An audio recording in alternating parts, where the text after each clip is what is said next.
flow. We'll sketch and laugh, won't you come along? With every stroke we'll sing our song.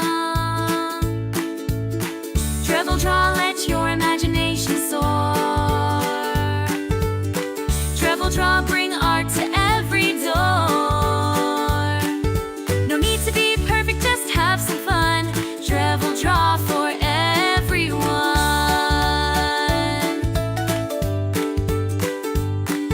From silly doodles to masterpieces bright, we'll make something special day and night.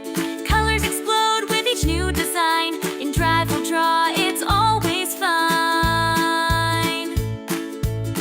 Drivel Draw, let your imagination soar.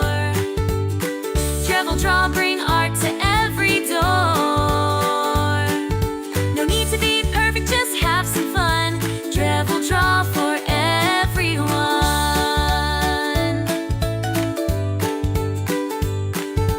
So grab a brush or a pen or a crayon. Make a mark any way you can. In this world of shapes and lines, we'll see creativity shine. Drivel Draw, let your imagination soar. Drivel Draw, bring art to every door. No need to be perfect, just have some fun. Drivel Draw for everyone.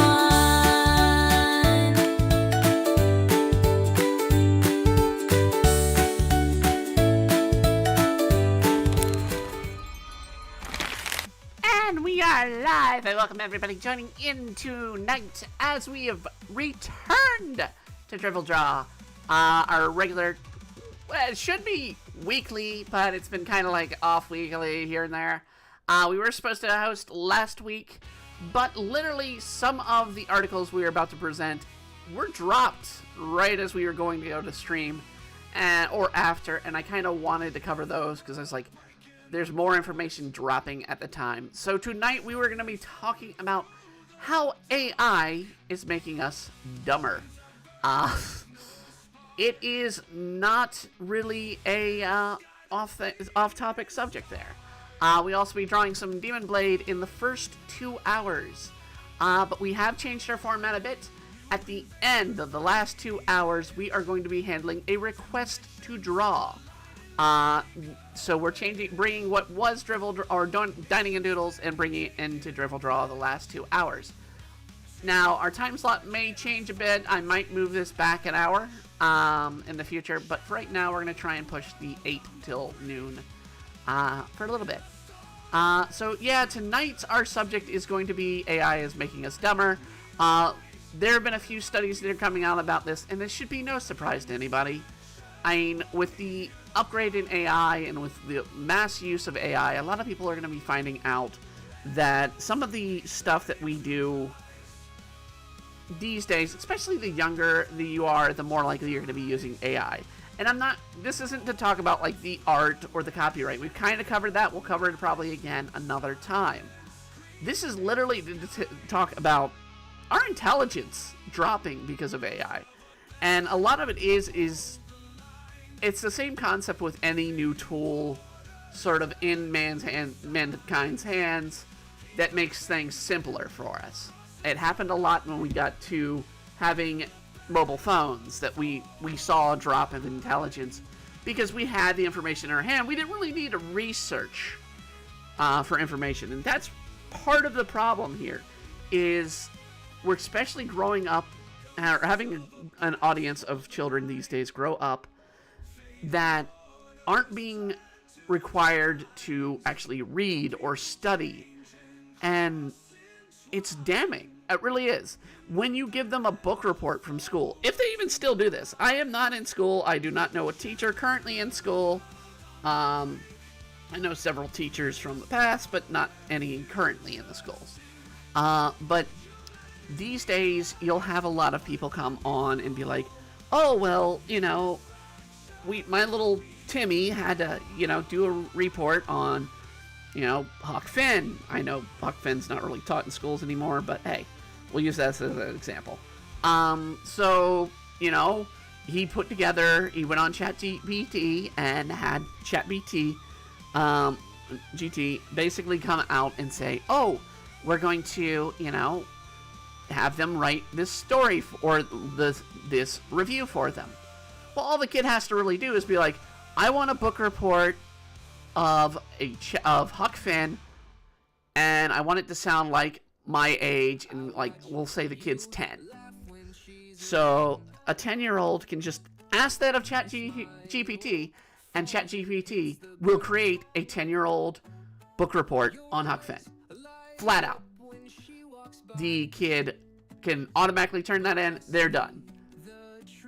When I was growing up, you had to read the book. I mean, yeah, there were, syllabuses, or not syllabuses, what are they called? The little yellow books that summed up the books. But you really needed to kind of read it, because the teacher, of course, will ask you questions about the book. And sometimes questions, if they're a good teacher, questions about the book that pertain to the story that wouldn't be in that yellow book, or maybe something you would easily overlook in those books. But you still had to read it in some sense. And you still had to write it by hand or by computer when it got to be me in high school and whatnot. These days, the kids barely have to write or read. She sends her text. I mean, this is a great reason why we're seeing a lower decrease in intelligence. But it's not just the kids. It really isn't it. It essentially comes down to our lazy, compulsive nature. Humanity wants things to be easier on them. And sadly, we're seeing this in news reports where people are like, oh, well, I just asked Grok, or I asked ChatGPT or GPT what exactly I want, in this news story, or where it comes up with these stuff. And it'll give you a perspective that is either what you put in, or essentially something that you sort of resonate with politically or, news-wise, and you can create a story out of nothing. And again, we're not going to talk about the creative lack thereof of these projects. The same with art and whatnot. But we are going to talk about, are you really accomplishing something? Are you denying your brain of being functional, being creative, being able to process what you're writing? Probably not.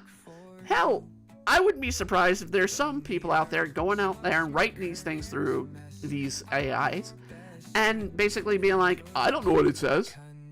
I had to have it read it to me. It's like, are you that dumb? And what brought me to this was I was hearing a radio story, well, not radio story, podcast story about a mother and her child, and basically how her child literally does almost no homework, basically just gets everything done by ChatGPT, essentially, or Grok, gets them to do all their work for them, and they're not learning.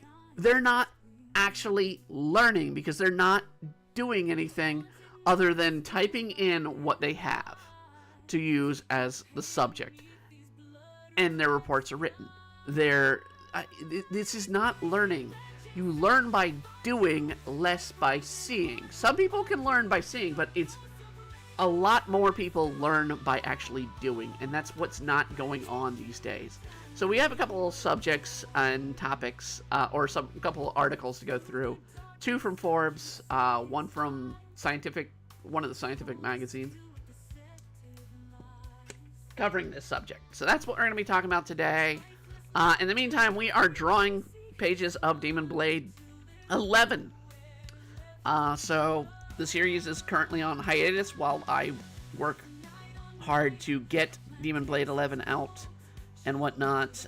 Witchin is still going. Witchin does not have a planned break anytime soon. I am finishing up the last few pages of the current book of Witchin, which is chapter 6, and then we'll go to chapter 7 of that.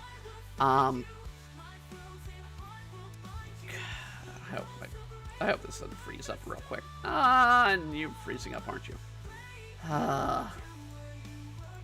Yeah. Clip paint is freezing up on me.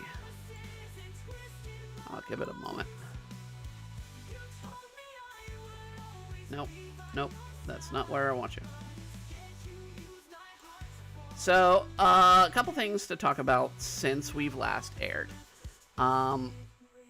So, yeah, we're changing our schedule a bit for... I'm going to just have to restart that. Confirm changes. Save. Save. Save. Save. You're getting a little preview of what we're going to be drawing later tonight. So, a couple things are changing. We're doing a little bit of difference with the schedule because we have a couple of comics that we have to do regularly. And not just Demon Blade and Witchin', and plus I'm trying to find work. I'm trying to find, more work to bring in income. And so it's like, okay, I need to focus on those things in my life a bit more than doing a stream every other night of the week. And a lot of the gaming streams, because I have to do a lot of leveling off stream, take hours to do. So we're not doing much with the gaming streams. We're just kind of doing Stardew Valley. For right now, I might change up one or two other games as we come along. I will probably discuss those at another point. I know I'm in a bit of a... I wouldn't say it's a heated discussion, because it's not really anybody arguing over things, but it's been an interesting discussion since this morning about Belthista potentially, and it's pretty much confirmed, releasing a remake of Oblivion. And I was the one person to be smart ass and be like, didn't they announce the next Elder Scrolls game in 2018? Why haven't they done anything about that? Because there's been no talk about it. It's been kind of like just dead. And so I've been going on through that all day with Twitter. Some people taking Belthista's side. Some people being like, yeah, you announced it 7 years ago. What's going on with this? And this was the sequel. This is to be the sequel to Skyrim that was done in 2011. We're already past 10 years. We're almost to 15 years of Skyrim. People are like, oh, well, they got other games, and they had to do, the space game, Dead Space, or whatever, the Endless Nothing game was. Look, and I had to explain, look, people, you understand studios have multiple teams, and if they announced a game, they have a team on that. So they've had a team on it since 2018. They might not have a big team, but they've had a team on it. Now, I mean, they've had other games come out. It's not like they're not releasing anything. It's just, hey, you're releasing the game that came out before Skyrim as a remake when you've had 7 years since you've announced the next game, and you haven't announced anything with that. So it's just it's one of those interesting little conversations. It's like, eh. So I've been having that kind of conversation with people today.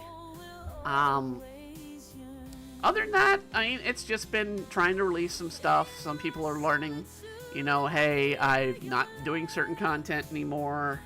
Not here on streaming, but art-wise. And that's been announced years ago, and people just now learning about it. And it's like, you guys know I've posted this multiple times. But yeah, and then working on Demon Blade, working on Witchin', working on trying to find a job. So, those kind of things, always lovely. And also trying to be better with my health, considering my health is horrible. But yeah. So we've got Demon Blade here tonight. Been doing a good deal of sketching, a good deal of... Well, I mean, the writing's been done for years. So the benefit of Demon Blade, I have a lot of the script pretty much done for a long time. So I know what's going on in the story. But some things change. I might update some things. I might want to, make something a little bit more malleable or a little bit different than I have. And this is a good example. This issue 11 is going to start with a flashback. As we kind of ended it with Tetra kind of having this whole issue where she has to make a decision between, does she help her friend out who's in football, have an actual fun game for their first time, or does she work to win the game using supernatural abilities to continue with a promise she made her best friend for years, or over a year ago, and that was to go to homecoming together. So this is a little flashback to 6 years ago, to when they first meet their friend Roland, who's the football fan and football player. So having a little moment there, and then it'll cut. This flashback will move into another point a year ago when they make a promise with their best friend Sarah that the two of them will go to homecoming together if they neither of them are dating anyone. So it's like, yeah.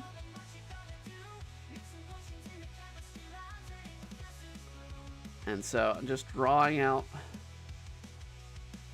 Sarah doing her usual sort of rambunctiousness to Tetra. Well, at this point, Tetsu.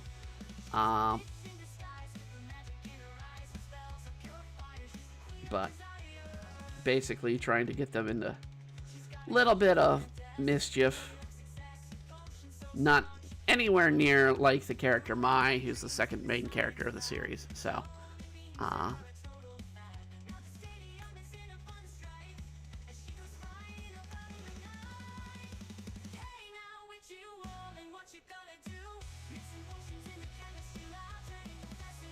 but it's always nice to kind of write these, and considering a lot of the plot of this chapter is going to be, it's going to be a mix between this one. This chapter is a little bit of Tetsu / Tetra and a bit of Mai, story driven wise, and then it's going to be going into heavy Mai's backstory, and villain Yoku backstory. I did not mean to make that finger that long. So it's always kind of interesting to draw your characters, and if this is something I like to see from other artists, to draw your characters at multiple ages. So, and literally in about 4 pages here. So I'm going to show you these other pages. Let's see, open. I need to open what we've had here. Cancel. Let's first open this. As soon as it opens. Wait, is that just opening that page? Okay, yeah, it's just opening that page. On the stream file, so I can have what we're doing later. Let's see here. Switch in. Demon Blade 11. Okay. Just waiting on it to load. There we go. So, you can see this is all the upcoming issue. And I have sketched all the way to page 24 out of 36, well, 38 technically. And the final page I've also sketched out because of what happens in here is so tight in plot. So I have to focus on that. So we have essentially 2 pages, well, 3 pages, or 2.5 pages of this story arc, or this part of the past for the main character in basically 6th, 7th grade, somewhere around there. So I need to have sort of like this preteen level age look to them. In the past, we do younger versions of Tetsu, if I can pull them up here. Nope, wrong one. I mean, I could just use, I guess, the character sheet.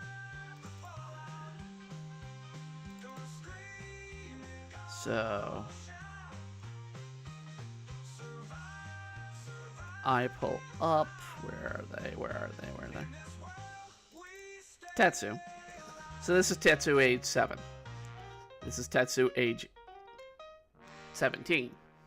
So the change in look over the days, slowly growing into their more mature. It's kind of hard to get this middle-aged group. But then when I go into, because there's the flashback moves to the year, you see them a little bit more towards their original character design that goes throughout the regular story. And then I go into sketches here, which brings us back to present day. We get present Tetra in the sketch. So, and I'll even leave, because it's not really a surprise where this is going to end off. We get present Tetra versus villain. So, and this shows how rough my sketches are when I go through this. I know exactly what goes on in those scenes, but if I handed it to somebody, they'd be like, what the hell is this? But when I get to more detail stuff, it's a little easier to describe. So, yeah, I mean, it's those kind of stuff. It's nice to know how your kid looks. I think I even have a younger image of Tetsu than 7. I think I even went with a 5 at one point. It would have been probably... No, it'd probably be 5. Would probably be 5 if it's anywhere. Let me bring it up over here to where I can see him.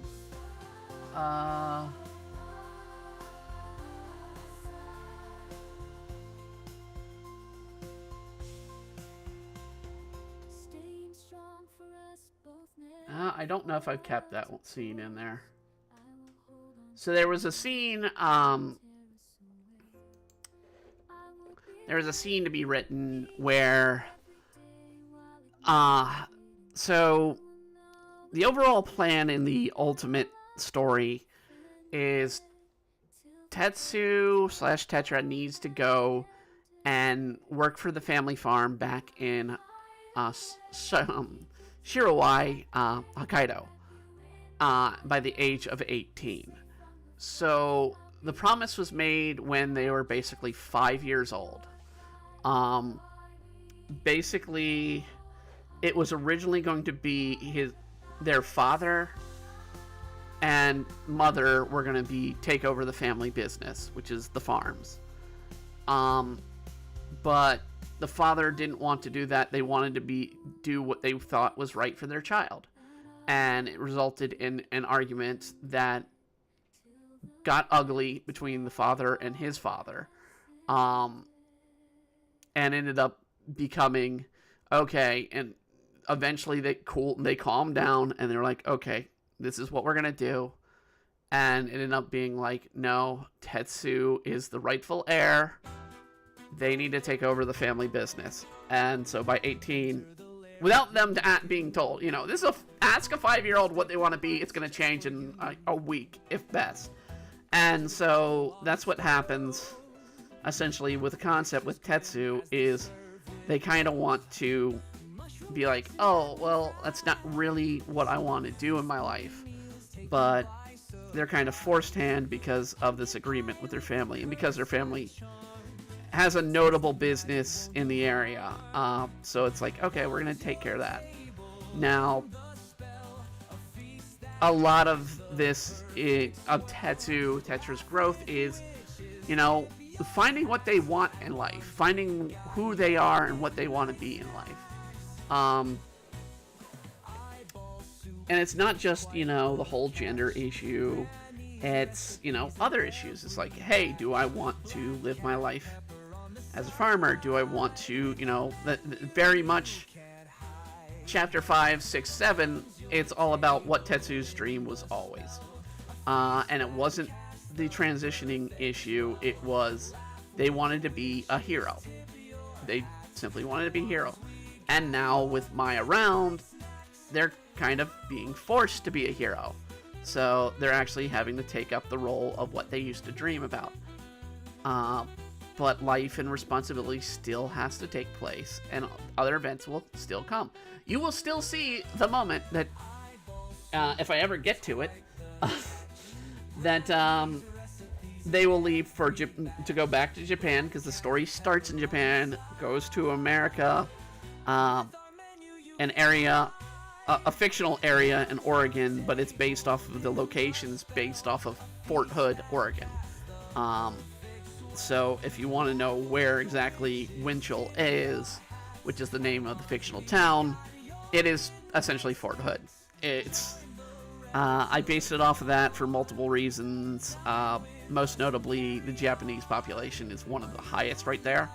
And to have a population that's still kind of agricultural area to mountainous area similar to the Hokkaido, to the location in Hokkaido, it's very notable to kind of treat, okay, this is an environment that Tetsu's dad probably would see, oh, this reminds me of home a little bit, and that's why I chose this location.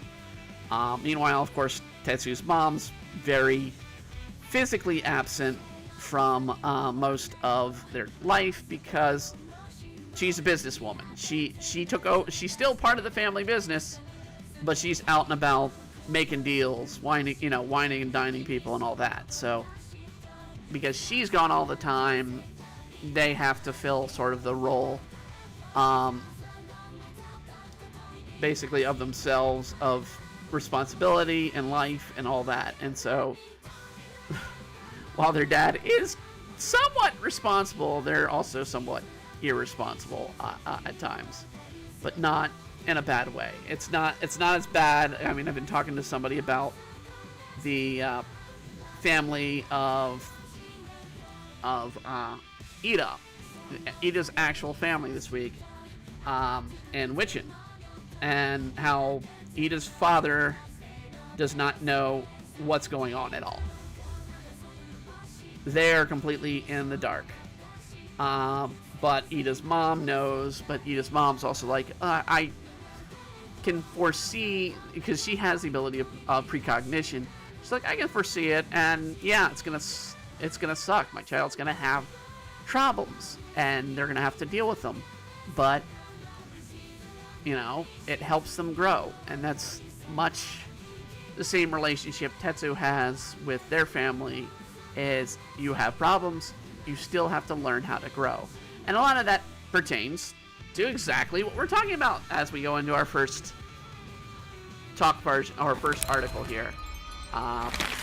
So, and why is it not showing? Why am I not showing properties? Oh, probably because it was...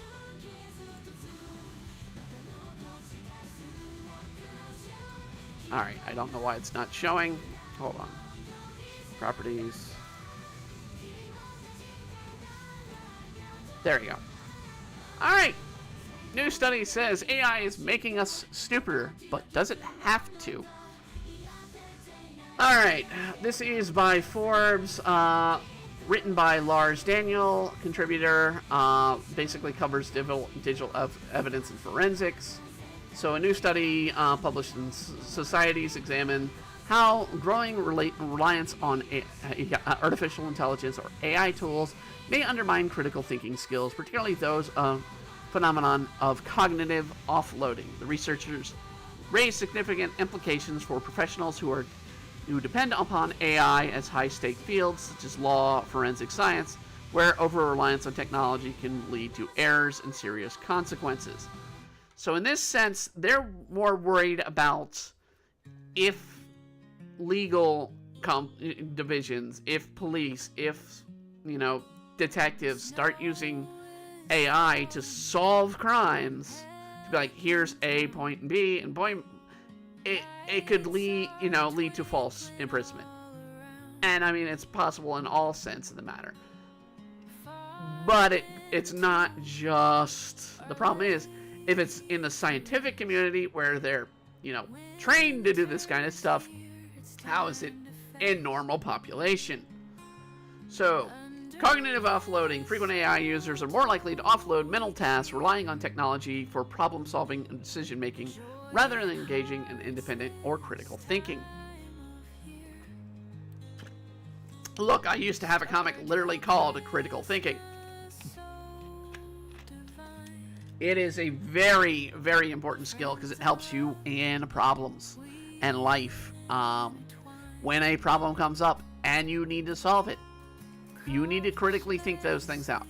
You can get very irrational, very problematic, and that's where you start to mentally break down when you're put in a very stressful situation. And it doesn't have to be like, oh no, I've had something horrific happen. It can be just like, I lost a loved one. I lost a cat. I lost a dog. And you suddenly start, boom, boom, boom, boom, boom, mentally thinking things and not thinking rationally, not thinking critically of what needs to happen, how you walk through the steps.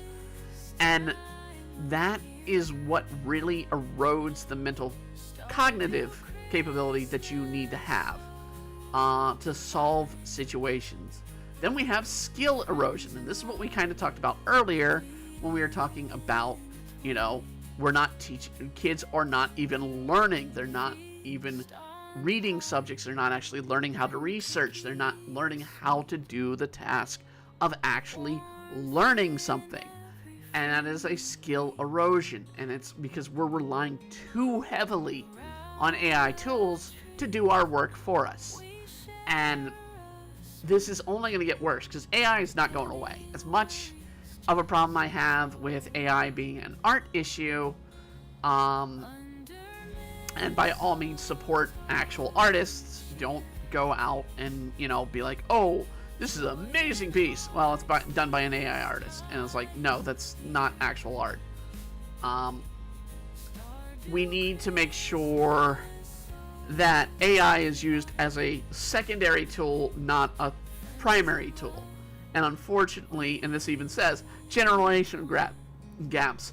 Younger participants exhibited greater dependence on AI tools compared to older groups, raising concerns about long-term implications for professionals' expertise and judgment. That's our problem. See, we're training our youth, we're training our young to rely too heavily on AI, to not actually work.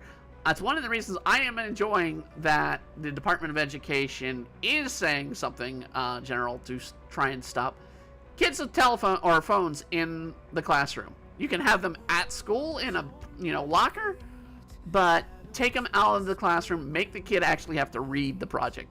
Make the kid actually have to learn physically how to do it. Because if you don't know how to physically do it, once the power goes out and you don't know what to do, you're screwed.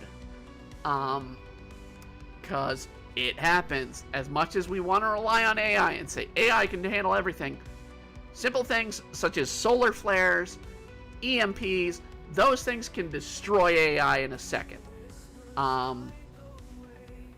They are those are natural and technological things that can occur from outside forces that can absolutely destroy things. And I mean, there's a lovely, I watched it earlier today, there was a lovely report that Kyle Hill did on YouTube video today that released that covered literally what they're calling tar pitting, which is people going around and purposely dumbing down AI for the reason because we are being way too reliant on AI. We need to be independent of AI. We can use it as a secondary, we can't use it as a primary. Because if we use it as a primary, we are absolutely going in that path of just being complete utter morons that live under a robot concept. That you want to know how we get ruled by robots? That's how we get ruled by robots. It's not, oh, we go to war. No, we become too reliant on them. We continuously we become the fat chair-bound people from what is the Disney robot movie? I'm forgetting what it is called. Disney bot movie. No, not Black Hole. WALL-E. From WALL-E. Yes, we become the fat chair people from WALL-E. And that's how we do it, is we literally rely on everything to be done by computers. We are effectively...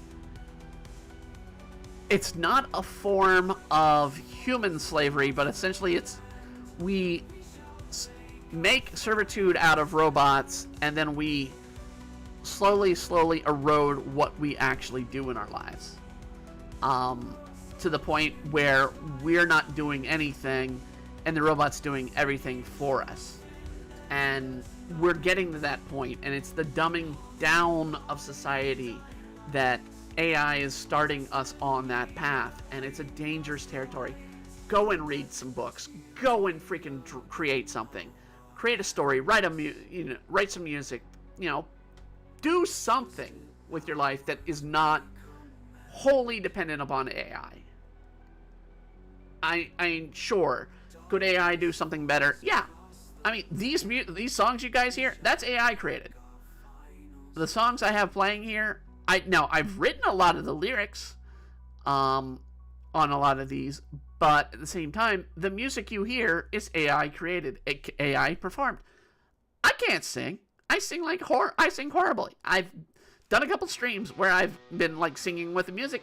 I can tell you I'm tone deaf. There's no doubt in my mind I'm tone deaf. I don't know how to play an instrument to save my life. But at the same time, I use them as just creating ambiance because I'm a cheap and broke person. I can't, pay someone to have music performed for me.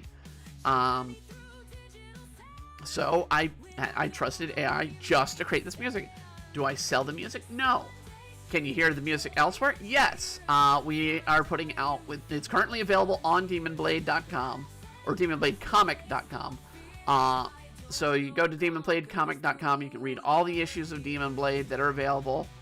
That includes older issues. You can read them all for free. You can also listen to the soundtrack of a lot of the songs that you'll hear on the stream. And starting Sunday, you'll do the same for Witchin. Every chapter of Witchin will be available on its own webpage, and it will have its own soundtrack listing. There are a bunch of songs I've had created, and I'm going to be creating a few more for both Witchin and Demon Blade over the next few days. But I also have to do a lot of character fluff stuff. I have to think of a lot of things, because in Witchin, I don't know what Theodore/Ida's birth date is. I can tell you Tetsu Tetra, because I've known that for years. Their date of birth is July 30th. July 30th.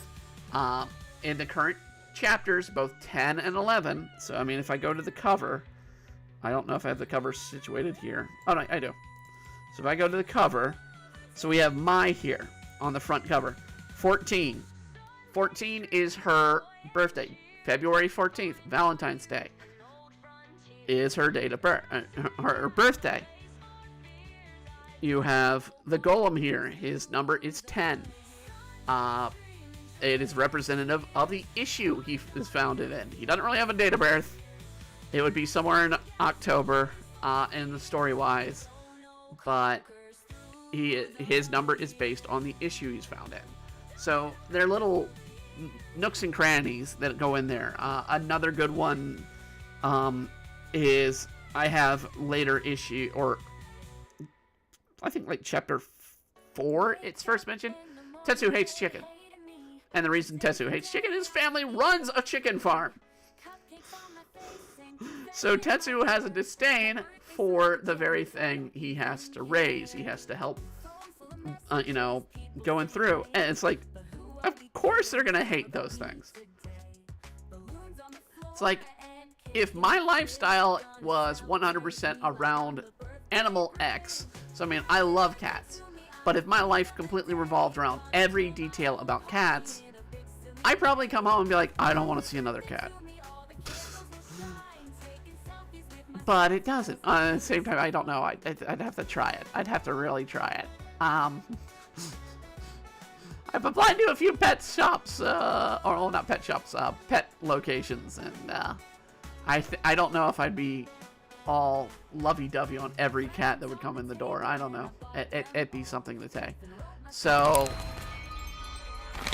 let's go back. I realize I did not show anybody the cover when it was up.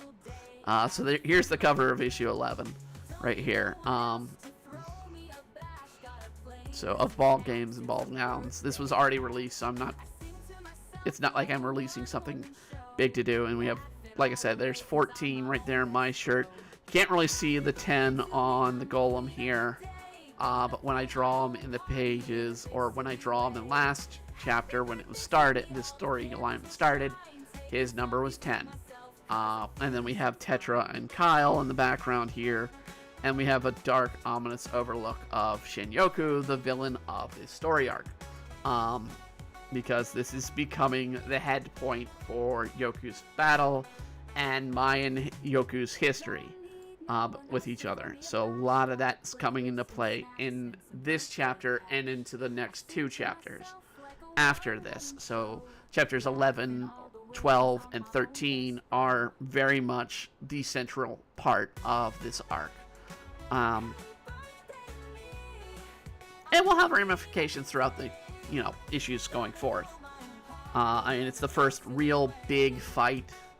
I mean, well, Thaddeus Glenn, which you'll actually see in a back. Let's see. I don't know if I pulled out the page yet. I can put that page away. Okay, I do. So this large figure here in the background that I'm gonna have to try and figure out how I'm sketching him in the scene. Is Thaddeus Harris Glenn, who was the villain of chapter 5 through 7. Who was a bully to Tetsu, and much of Tetsu's past, a good chunk of Tetsu's past, was revealed then. Now there are big things that weren't revealed. Certain characters, full backstory, such as the Legless Man, that play a much larger role in the story. They will be revealed a lot more as the story progresses, but for right now, we just want to kind of treat it as like, okay, this is your main character's backstory. This is why they do what they do. And I have got, for some reason, oh, I see why. I did a lot of that on the wrong panel.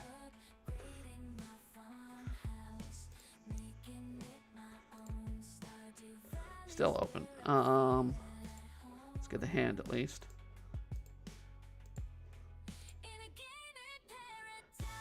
But yeah, I mean, going back on subject, I mean, essentially, we need to make sure as we advance that we don't lose what made us to this point, what brought us to this point of humanity.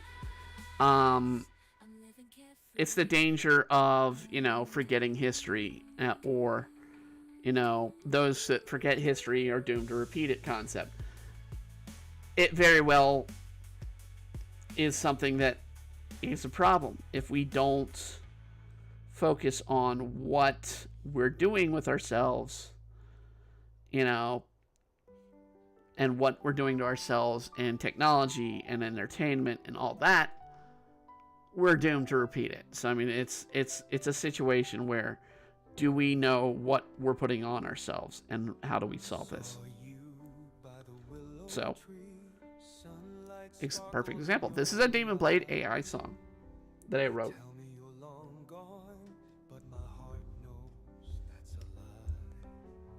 Whispers in the midnight air say you search but can't find me.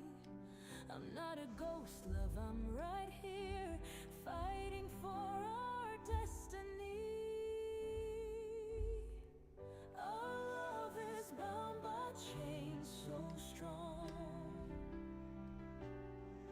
in a world that says we're wrong. We'll break those bars and prove them true. My heart is set on loving. And I will say one of the hardest things to get the AI program to do is a duet. And a good duet. And this actually came out really good.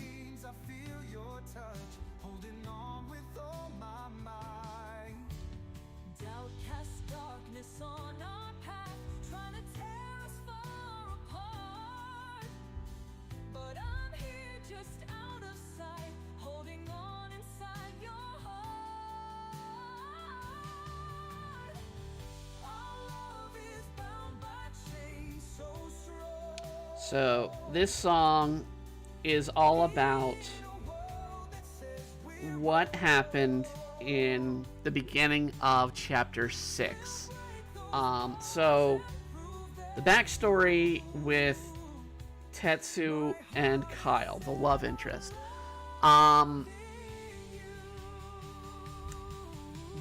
They met each other as friends, fell in love real quickly as sort of childhood friends. Tetsu never properly introduced his name, or her name, essentially, because they are trans. They were dressed as a girl, and they, for all their life, or essentially, they saved Kyle in an effort. Well, I mean, they were trying to stop the Thag from basically attacking their friends. And in an effort to stop them, Tetsu gets a cut across the neck that is life-threatening. And to all purpose sense, they, say they're always in love with, and the death throes, they're basically saying they love Kyle and they always will see them. And then chapter 6 comes around, and Kyle's father basically shows up. He's like, I am not going to have my child ruin his life being in love with someone who's essentially a guy. And so basically through all the education and all the teaching in the story, Tetsu basically decides, okay, I'm not here. And it becomes a myth that the girl that Kyle fell in love with died from her injuries. She did not live. But in reality, it's always Tetsu. It's always been Tetsu. And Tetsu continues to be there later in Kyle's life, but Kyle doesn't put 2 and 2 together because it's like, hey, this is a, young guy that I've met that looks like a girl and cute, but I'm not putting 2 and 2 together. That this is actually the girl that I'm missing, the love I've had in the past, and that got away. And so that's very much what that song's about, is Kyle's been told this girl doesn't exist, they're dead. And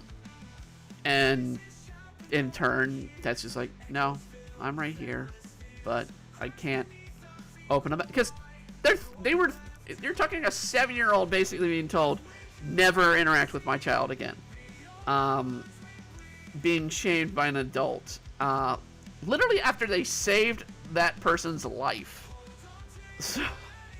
So it's like, wow. Talk about putting a dark and deep scar into somebody's emotional state. And then unrevealing elements, but no, I mean, it was hinted at, then the Legless Man is involved. And I've already revealed the scene when Tetsu first initially releases the Demon Blade, because they have to reach into their darkest fears, their darkest moments to release the blade, that they're confronted by the Legless Man, and you see a bloody butter knife, or not a butter knife, but I mean a regular, not a sharp knife, but like a metal knife, regular knife from a kitchen, set, that was planted into Tetsu's neck. Wound even further, digging deep, doing more damage. That's why Tetsu's scar on their neck is far bigger than the one on their cheek.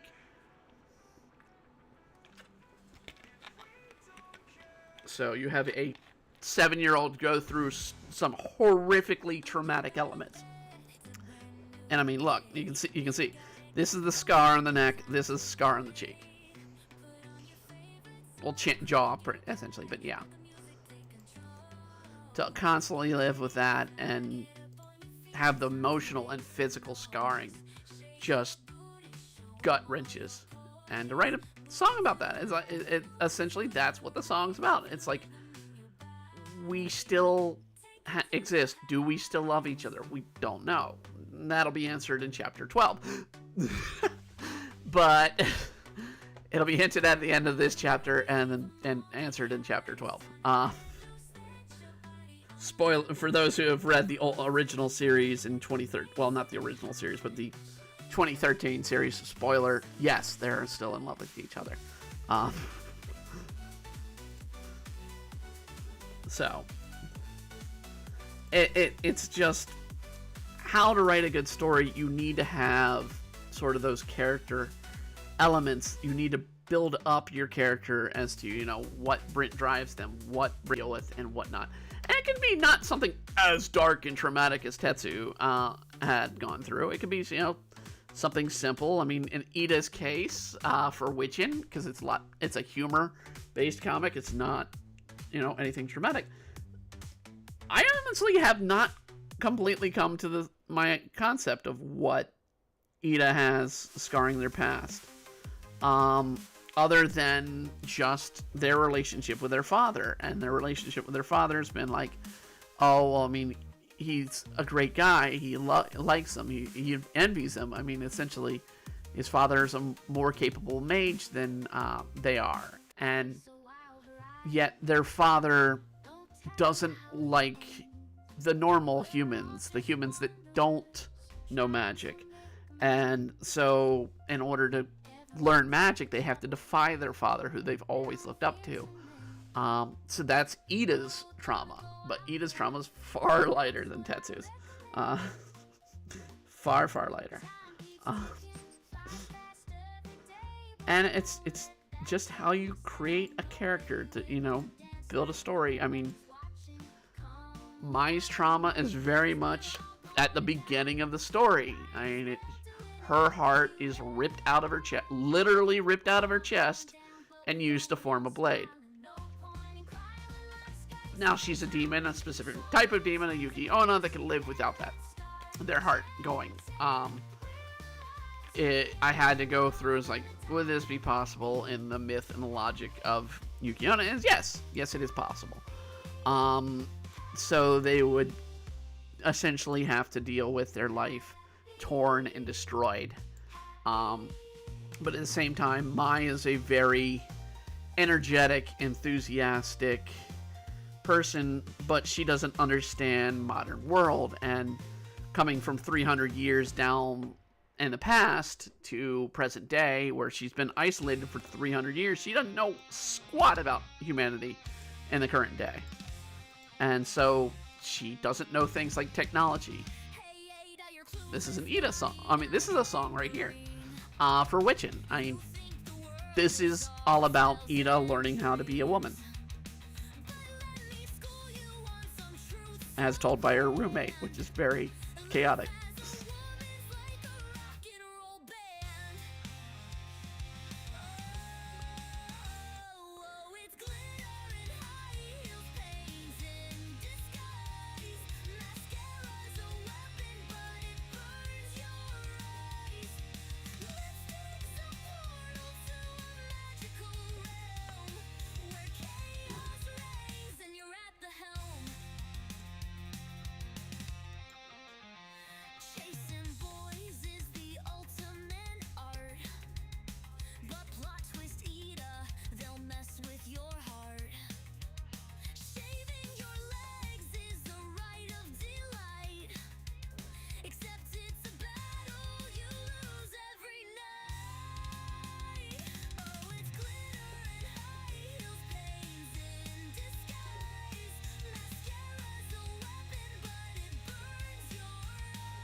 So, I wanted a song here, basically, that had someone learning how to be something they've not been before. But the person training them, and this is an event that's already occurred in Witch, and this occurred in Chapter 5,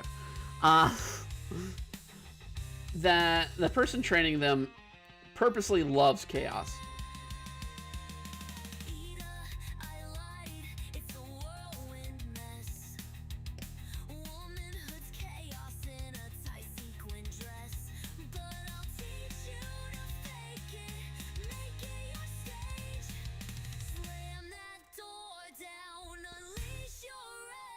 So you have Abigail, who loves chaos. She's basically sitting here lying, and that's why she's lying throughout the song until she's like, "Oh, I lied," and essentially, I mean, it's the way Abigail would teach Ida how to be a woman, and so.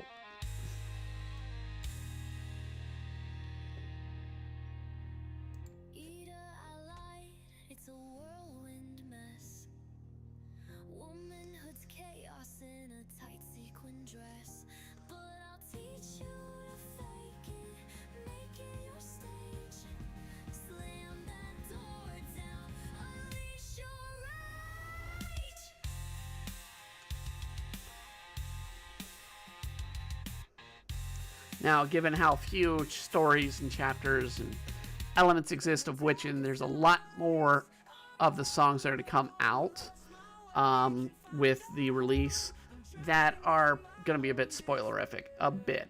I'm not worried because it's like I'm not telling the immense about a story, but you're learning about characters that are going to be introduced in the next few chapters. And it'll play out that way.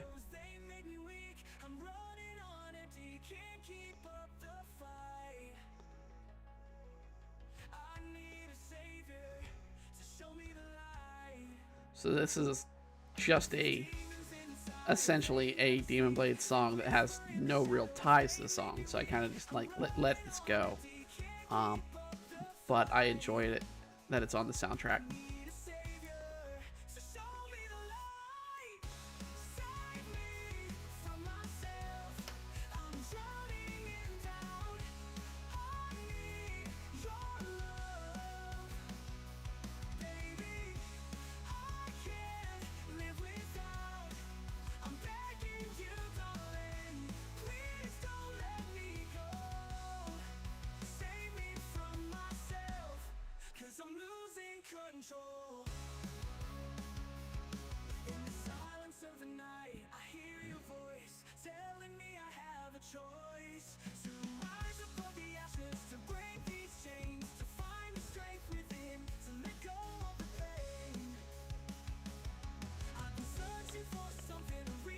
So, it's time, isn't it? Yeah, it's time to get to the next one. Alright, so we're gonna get to the next article. Science shows AI is probably making you dumber. Luckily, there's a fix. So, I'm curious to see what the fix is. So, a new study shows generative AI can erode critical thinking skills if you use it in the wrong way. Better UX could help. Alright. A new scientific study warns of using artificial intelligence can erode our capacity of critical thinking. The research carried out by Microsoft and Carnegie Mellon University's scientific team found that dependence on AI tools without questioning their validity reduces the cognitive effort and applied to the work. In other words, AI can make us dumber if we use it wrong, which a lot of us are. A lot of us aren't using it as a proper tool. We're using it as, again, I mean, I'm going to be repeating myself a lot here, that it should be a secondary tool, not a primary tool. So AI can synthesize ideas, enhance reasoning, and encourage critical engagement, pushing us beyond our obvious and challenging our assumptions. Senior researcher at Microsoft Research, co-author of the study, Lev Kanavelklich, tells us in an email interview. But to reap those benefits, says Doctor. I'm just going to say Lev instead of trying to say their name here. Says users need to treat AI as a thought partner, not just a tool to finding information faster. Much of this comes down to designing an user experience and encourages critical thinking rather than passive reliance. That's our problem right there. We're being too reliant passively, and it hurts critical thinking. It hurts rational thinking. It's going to make us dumber and dumber. And I mean, our American intelligence, let me just see if I can find a list here.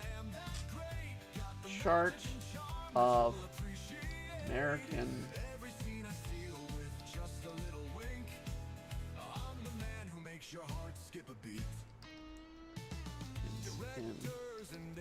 students.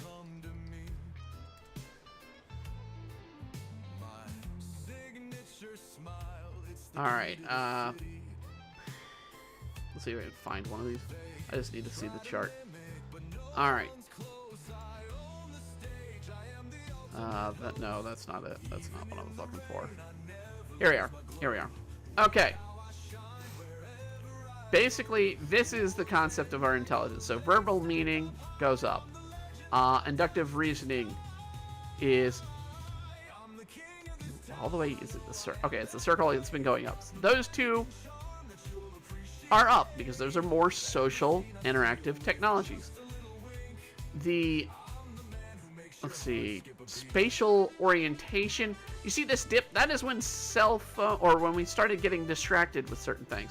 It's going up because we're having to force ourselves into be a little more spatially aware over the last few years. This only goes to 1990s or to 1966, so we need to get a better one here. But then we get into stuff like word fluency. It's down. Numbers going down. So let's see. That's all adult cognitive thinking. Student ed. All right. American.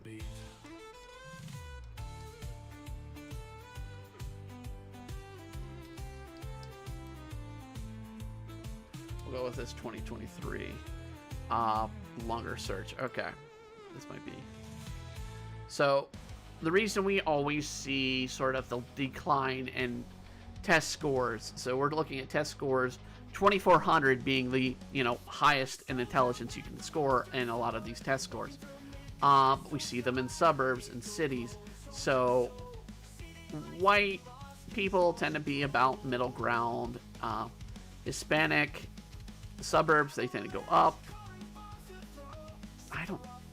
No, this is enrollment. Damn it, that's wrong. That's enrollment. Damn it. Where am I? Number counts a year. Is this more? That's not it. I'm trying to look for the intelligence. No, that's not it. I'm trying to find the. So I know there's a chart that shows this map of scores. Okay. This is our reading levels. Okay, here we go. So math, 4th grade math. Where students score. Math is up there. It's not gone down in so much. But reading, 8th grade, math, you can see the decline in math. So from 4th grade to 8th grade, they are much worse. And then in reading, 4th grade to 8th grade, they seem to be the same, but it's very, very low in human society. And this is American students, basically, and whatnot. This is what we're finding, is the education is dropping, and it's dropping more and more as technology, as the information we have going forward. That's not the one I was using. It was this one. So, okay. More and more as we go forward, essentially, with our education. And the more and more we rely on tools and in technology to do everything for us. It really is the problem. And we need to put a break on it. We need to make sure our kids are actually learning. But it also helps that our adults are actually learned. And unfortunately, those numbers are going down as we get older. The aging population that has had to do all this stuff by hand is, dwindling down to a population that everybody was trained to do things by computer. And the more and more we go towards the social media and AI, those numbers are going to keep going down unless we do something soon. So it's a subject that really we need to focus on being aware of our situation and how to solve these things. We can't just let ourselves make ourselves dumb. That's what we're basically doing. We are making ourselves dumb. And we're making ourselves dumb through the technology we create. So we need to find ways to stop our intelligence decrease. I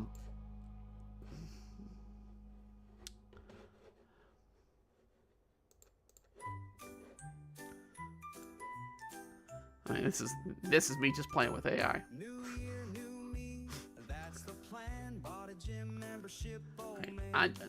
Like I said, I'm a user of AI in some sense. I use it for creative fields where I don't have time, effort, or skill to meet in those things. If I had the money for things, I would probably pay for somebody to do some of the music.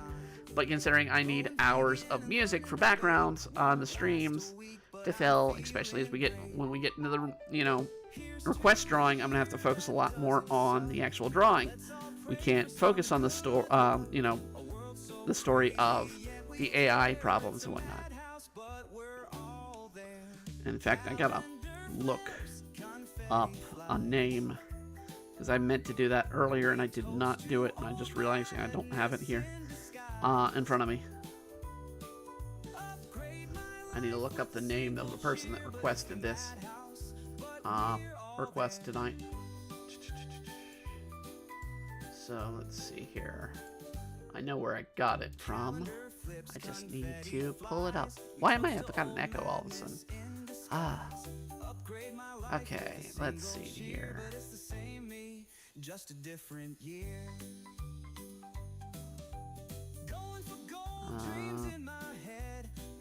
Okay, I got their name.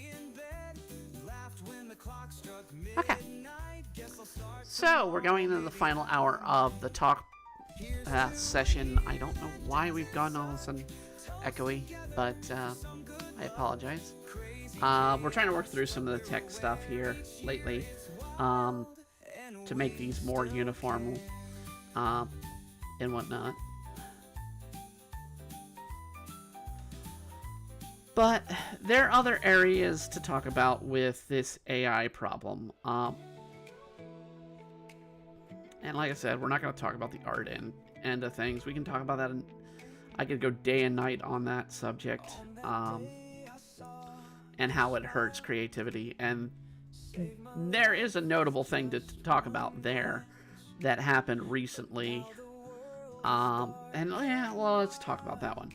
So, certain people like Elon Musk, I think Bezos is the other person, that is into this. This past weekend, they kind of come out against creative license. That we should not have creative license anymore. That should not be a thing. And as someone who has a creative license, who has intellectual properties that are my own creation, that would kill me. I would never own my own property, is basically what they're saying. My intellectual properties that are Demon Blade and Witchin, or some of the other comics I've created over the years, or stories I've written, they would be public domain essentially immediately. So I could never make money. Anybody else could make money off of my stuff that way. And the fact that Musk and Bezos kind of like, oh no, we want to. The reason they want to see it is because it gives them content that they can just use and not have to pay people for, or they could build into AI. And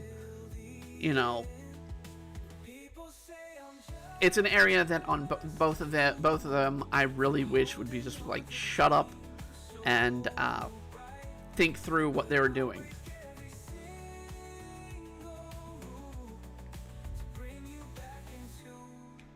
But I mean, they're of the mindset, and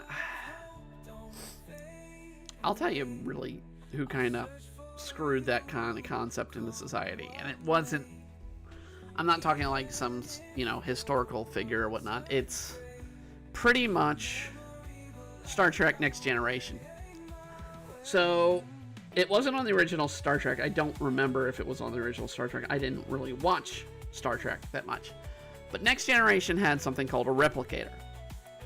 It could replicate food, and you'd always see it in the show when Picard would be like, Earl Grey, hot, and he'd all of a sudden have a hot cup of tea from the replicator, because that's what it would do. It would replicate tea.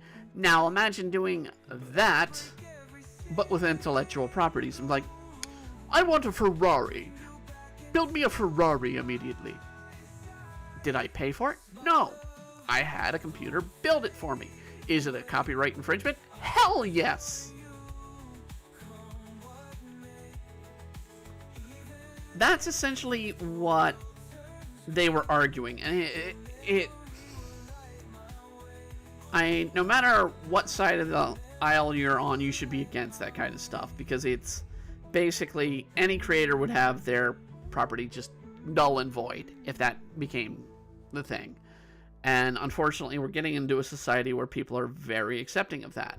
When I had a discussion today with somebody on, pretty much why I do what I do in art, and it's like, look, I have to do stuff that I can live with myself doing each and every day, and stuff that I could enjoy creating. If I don't do that, I'm not going to enjoy what I'm working on. I'm going to be completely just like, nah, I don't care. And you don't want that in a creative person. You really don't, because you're not going to get a good story. You're not going to get a good, element, a good character out of somebody who's just like, I don't care. And we browbeat people. I mean, this is why the American comic book industry is dead, essentially. It's because the few artists they get, they come up with like one or two good ideas, and then they just kind of are browbeaten to do story after story after story that make nonsense, and they mostly just repeat, hack, repeat. And that's a problem. That's when you tell a story, you kind of want to have a unique character and be like, oh, well, this character is this way. And I mean, I know my characters' personalities. I know what they're into, what they're like. I mean, we talked earlier much about, the individual likes and dislikes of characters that I had in my repertoire for my main characters. But I mean, let's use, an off character. So we'll use somebody like, in this case, Roland. Roland's a side character. He's just there. I am not African American, so I have no idea of an African American, but I have an entire backstory for Roland.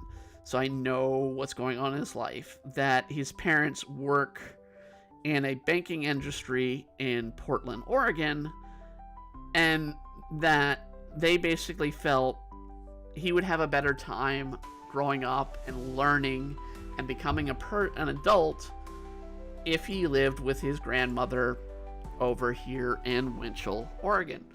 And that's where he meets and becomes friends with Tetsu and becomes friends with Sarah and all these other characters, and ends up finding and falling in love with the character Eno in the series, because he has this sort of kind and warm and loving heart, and that's very much Roland's personality. He's a little, bumblehead and a bit of a klutz, but he's a lovable guy, and that's what I wanted out of his personality. I want to make sure that he has a loving family, that he has this environment that helps develop him and mature him to be this person who falls in love with my sister. And basically, while he's goofy and it's like, I can't seem to get straight. And I mean, literally in this story arc, he's going to struggle to ask Eno out. He can't get himself to do it. And essentially, it's because he's just that shy. He's that problematic of a person with sort of social concepts. He's not a good social, he's a social butterfly. He's a social butterfly. That's the best way to put it.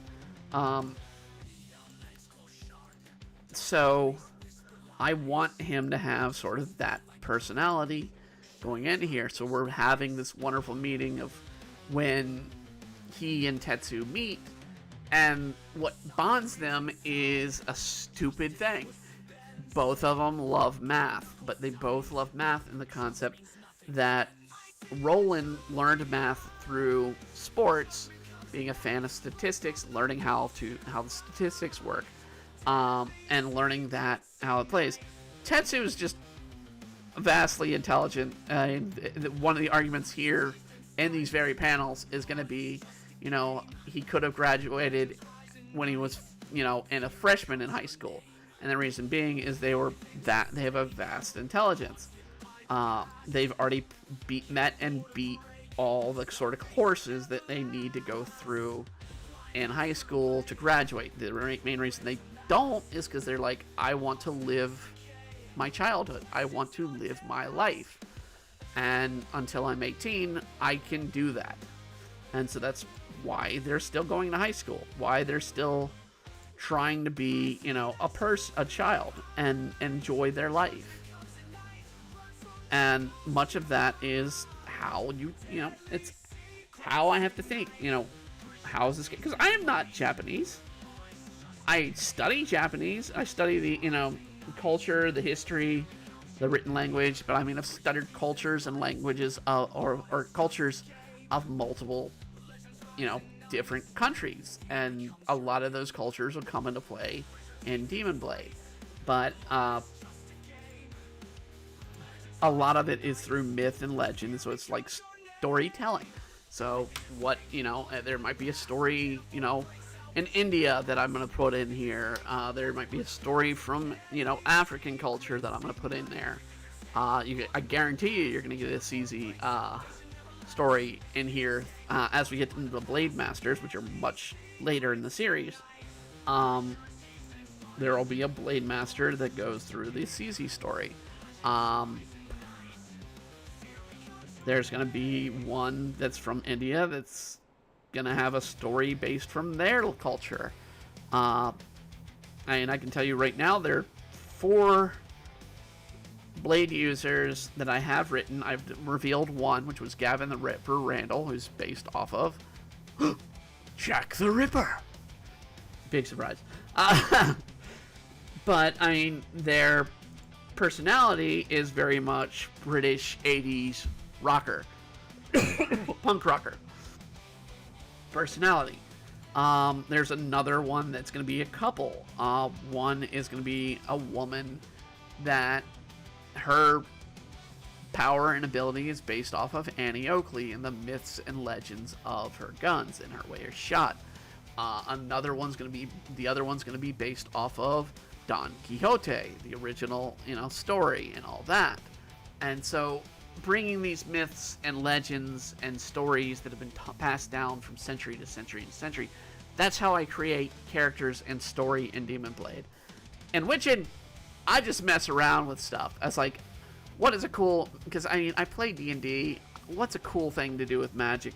What's something unique? So I come up with stuff like the robe system, that is each type of magic a person masters, their color robe goes darker. It starts out with white and moves to black. And so I had, different colors of each robe, what they represent, and how the person graduates to that point. Ida being at the start of the story, green robe, as it was just revealed in a page about 3 weeks ago. they are actually a teal user. They have 5 magics that they've essentially mastered, but because they don't know exactly which spell type that is that they've mastered, they have to be tested. They have to find out, what is it they're mastered in that they're not aware of. Ready, let's start the show. Drivel Draw is here, time to let it flow. We'll sketch and laugh, won't you come along? With every stroke, we'll And this sing is our just a theme song. song for this Drivel Draw for the show. Drivel Draw, So let your imagination soar. a lot of the songs that we play on here are a lot of theme songs for the streams that we've done in the past. To be perfect, just have some fun. Drivel Draw for everyone. As we do a game, I kind of want to do an intro to the series with a game or a theme based off that game, so it just helps. We'll make something Um, special day and night. Colors explode with each new design. In Drivel Draw, it's always Getting fun. AI to understand drivel versus travel, it's like life versus life. It's hard. So I mean, yeah, you can hear the AI screw up on the wording. To be perfect, just have some fun. Drivel Draw But for just like a theme song, it's fine. It's fine. So grab a brush or a pen or a crayon. Make a mark any way you can. In this world of shapes and lines, we'll see creativity shine. Drivel Draw, let your imagination soar. Drivel Draw, bring art to every door. No need to be perfect, just have some fun. Drivel Draw for everyone. All right. Also to note for people for the change-up schedule. So if you want to watch this stream, I absolutely watch the stream. But those are like, I just want to see the art done. Just for the requests right now, because it's going to take a little while for me to get used to the editing programs.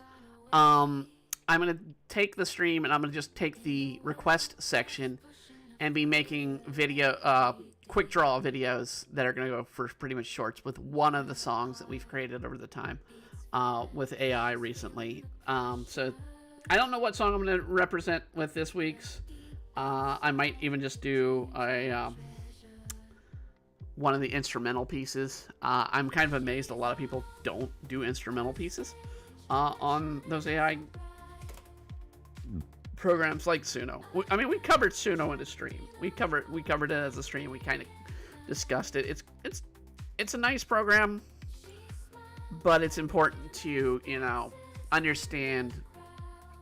You still need to do some writing. I mean, I have gone through. A couple songs I have tried. I have gone through. In fact, a good example. So I pay them the $10 fee a month to create songs, and it gets me like over 1,500, which is essentially 150 songs a month that I can create. Last month, I went through all of that, all of those. I did 150 songs, and I got about 3 songs that I was like happy with. So I was like, okay. So, yeah, it's kind of the thing. It's just like you play with it, you learn, you find, try wordings, see if hey, the writing I've done here is not gonna fit well with this, or maybe my wording is bad at this point, or something like that. And so it's learn how to use the program to help, but at the same time, I do wish there were some other things I could fix with the program. Thrown into the wolves they call kin. I mean, this is a witching song. This is an Ida song that is not yet approved for the witching list. But it's called Spoiled Apples.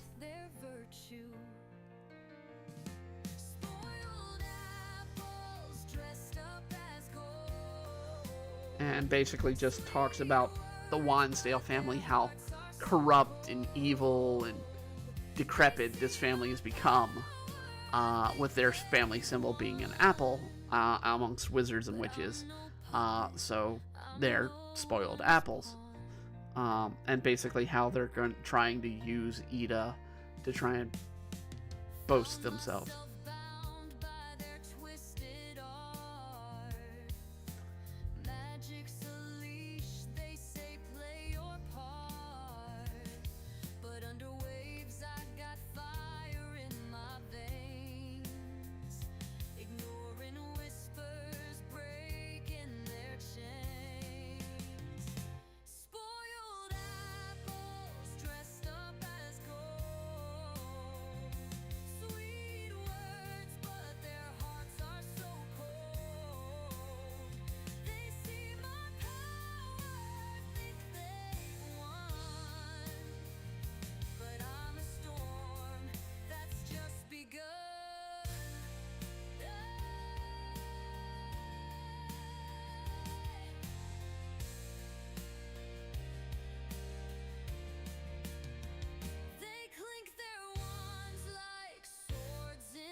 And I mean, I'm giving time for this song to sort of develop if I want to do more to it. But I mean, essentially, the current chapter 6 has kind of started the real danger of Ida getting involved with the Wansdales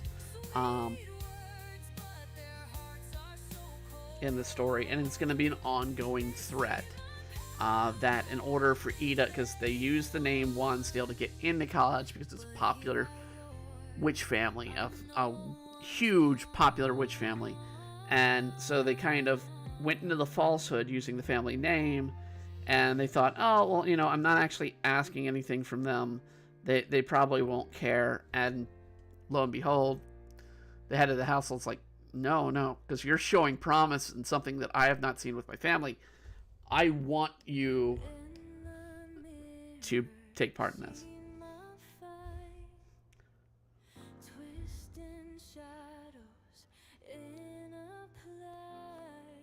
And this is a Demon Blade song, in fact, a Tetra song.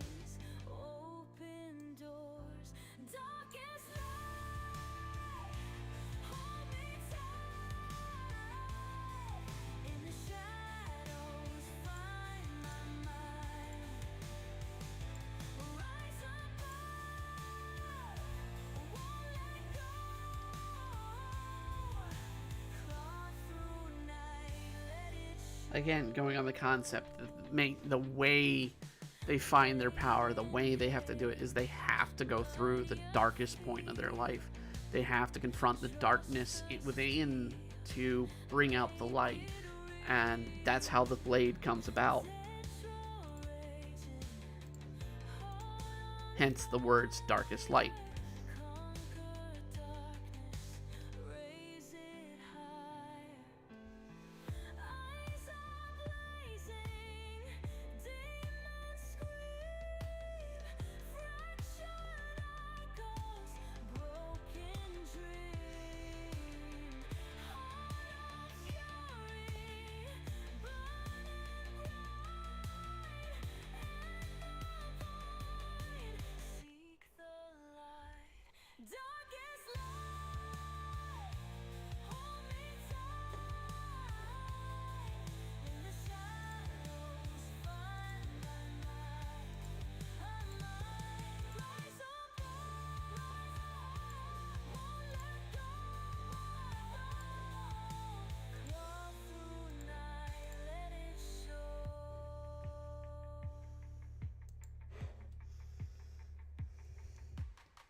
unless there's some big news story, I think next week what we'll do, we're about to cover the next part of our current topic, but next week, I think what we'll do, unless there's a big news story that drops either of the subject or for the subject, we had a request to cover aliens, particularly what's going on with aliens these days. So I think next week we'll do aliens, and I'll see if I can get a request out of the list that might be more alien-esque, of sorts. But yeah, this is our theme song for Dining and Doodles, which is no more. It's basically the second half of this stream now, where we do requests. So mainly converged them because a lot of people didn't understand what the Dining and Doodles part concept was. The dining part of Dining and Doodles. It used to be when I did this by hand, didn't do it on stream, I used to release a recipe along with the work that I would put together. Still had to do the subject within 2 hours. Hello, bot.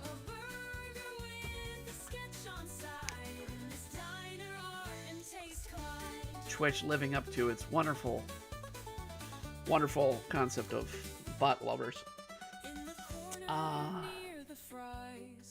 An artist plays with bright supplies. From landscapes to a dinosaur. So actually, yeah, let's cover our last. We're going to cover 2 articles this time, because I think they're kind of going to be covering the same subject that we've covered a bit. But yeah, let's go to the top talk here. Alright, is making dumber Microsoft researchers, would you say. So we kind of talked about this earlier in some of the other things. So this is basically Forbes covering the Microsoft study. So, like I said, we kind of covered this one before.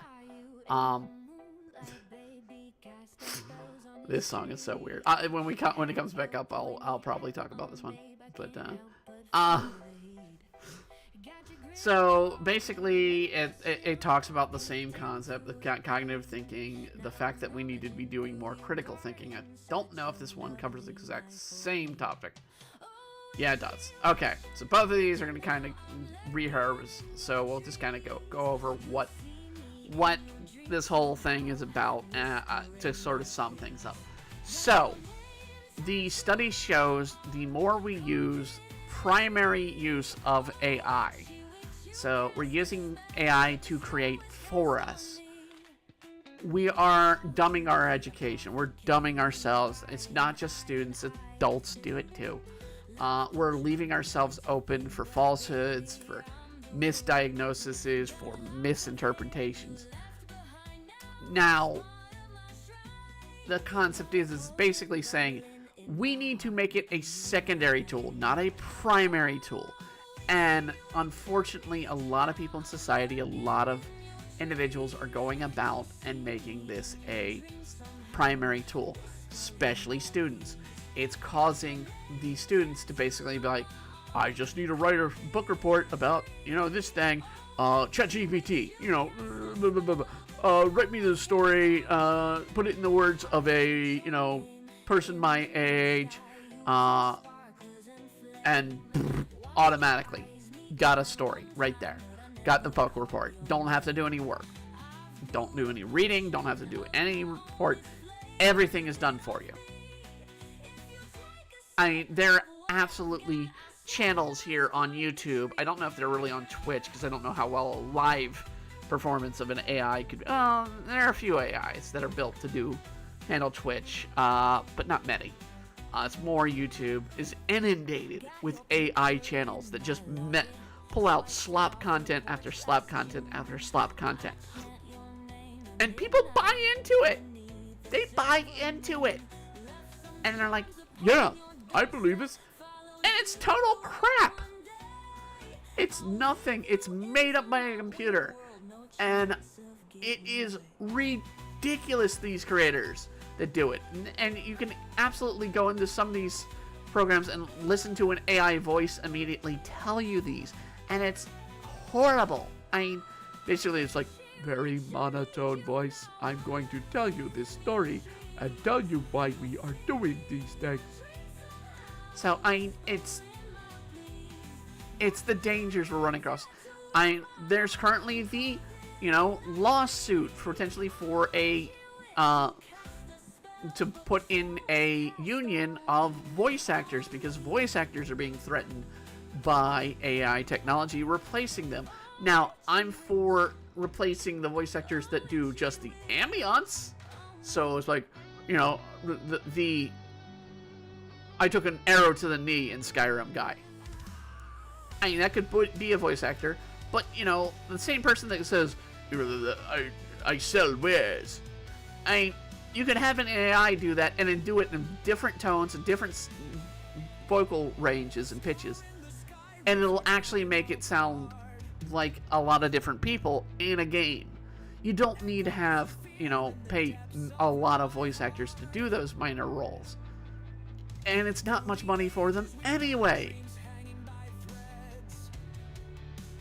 So, yeah, I can go with, I can be like, yeah, AI can be used that. But the main characters absolutely need to be human voice actors. Need to be people who are trained to use their voices. Artists, we've seen some crappy movies come out these days done by AI.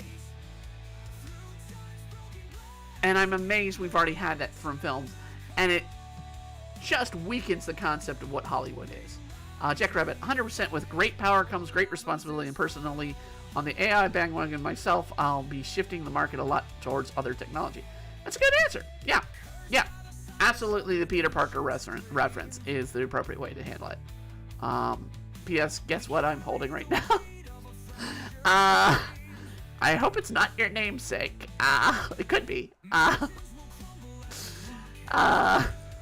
Sorry, I get inundated with, for some reason, ads from Adam and Eve a lot, and they constantly advertise the Jackrabbit. For those over 18, it is a device. But no, it could be anything. Book one. Oh, you bought my book. Good. Thank you. Definitely helps. Always glad to have people out there buying the book. So yeah, Demon Blade is available on Amazon. You can buy the physical copies from Amazon. They are out there. I eventually will release book 2 after we're in chapter 13. So, because we only do about 6 chapters, but it's a beefy book as is for a comic series. So, because every chapter is 38 pages. So, definitely something. I mean, it's good to see. But yeah, I'm glad. Thank you very much. I hope you enjoy. Yeah. In fact, let's go back to the page. So yeah, I will be tearing through Demon Blade as we go in through this chapter. I just showed earlier today. Chapter 11 is mostly drawn out, which is something I have not done with Demon Blade for maybe 3 to 4. Well, because it came out, we started releasing this version in 2015. I'd say a surprise how big it is. 193 pages too. Yeah. It's a regular sized book. For people that don't know, most manga is about. I'm reaching for one of my favorite series. I'd say about half a sheet of paper folded over, whereas this is a full sheet of paper essentially, sized book. So it's nice and clean. I've got to see some of the printing work done from the early prints that look really good. And yeah, book 2 will be coming out. It's just not going to be coming out probably until 2027 at best. So, and there could be delays between now and then, but I'm hoping not. But yeah, we're trying to do with that. Keep up the great work. I'm learning how to draw too, so this is going to give me a lot of inspiration. Good. Always enjoy having people learning and creating. I mean, hell, I'll give away the main plot of Magical Princess War. That is a fan comic series I have been doing that a lot of people are starting to really enjoy. That series, the main plot of that is to go out and be creative. It literally is the plot. The main villain of that plot is the end point of all. and the only way to stop the endpoint of all is to create. And so it's like, okay, in order to, the ultimate destruction is only stopped by the ultimate creation. So that's essentially what the plot is of that series. But it's fun to do it with other people's creations and characters and stories and whatnot. And to tell a story that the last page of that came out last month, it was a dark page to draw. I took a very cartoony character of Disney's Star versus the Force of Evil, who's been one of the main characters we've been following, Marco, getting his arm broken by a version of Ganon from Legend of Zelda. And it is just having a dark moment like that where you're seeing the blood drip from, and I had to make sure his suit was not red. I had to make sure his sweat coat was blue from that world.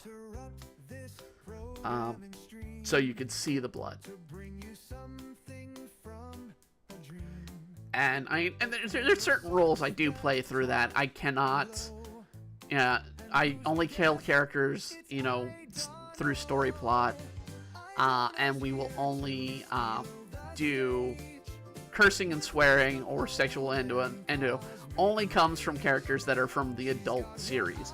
So you'll hear the cursing, and there's already been cursing and swearing in the comic, but it's been primarily from Rick and Morty characters that have appeared in the comic. Or through, because we've had Eric Cartman appear in the comic as well from South Park. They can curse and swear and do nasty things, whereas other characters have to be more family friendly, because that's the environment and the world they come from. They come from a family friendly environment. They can't shift from their personality.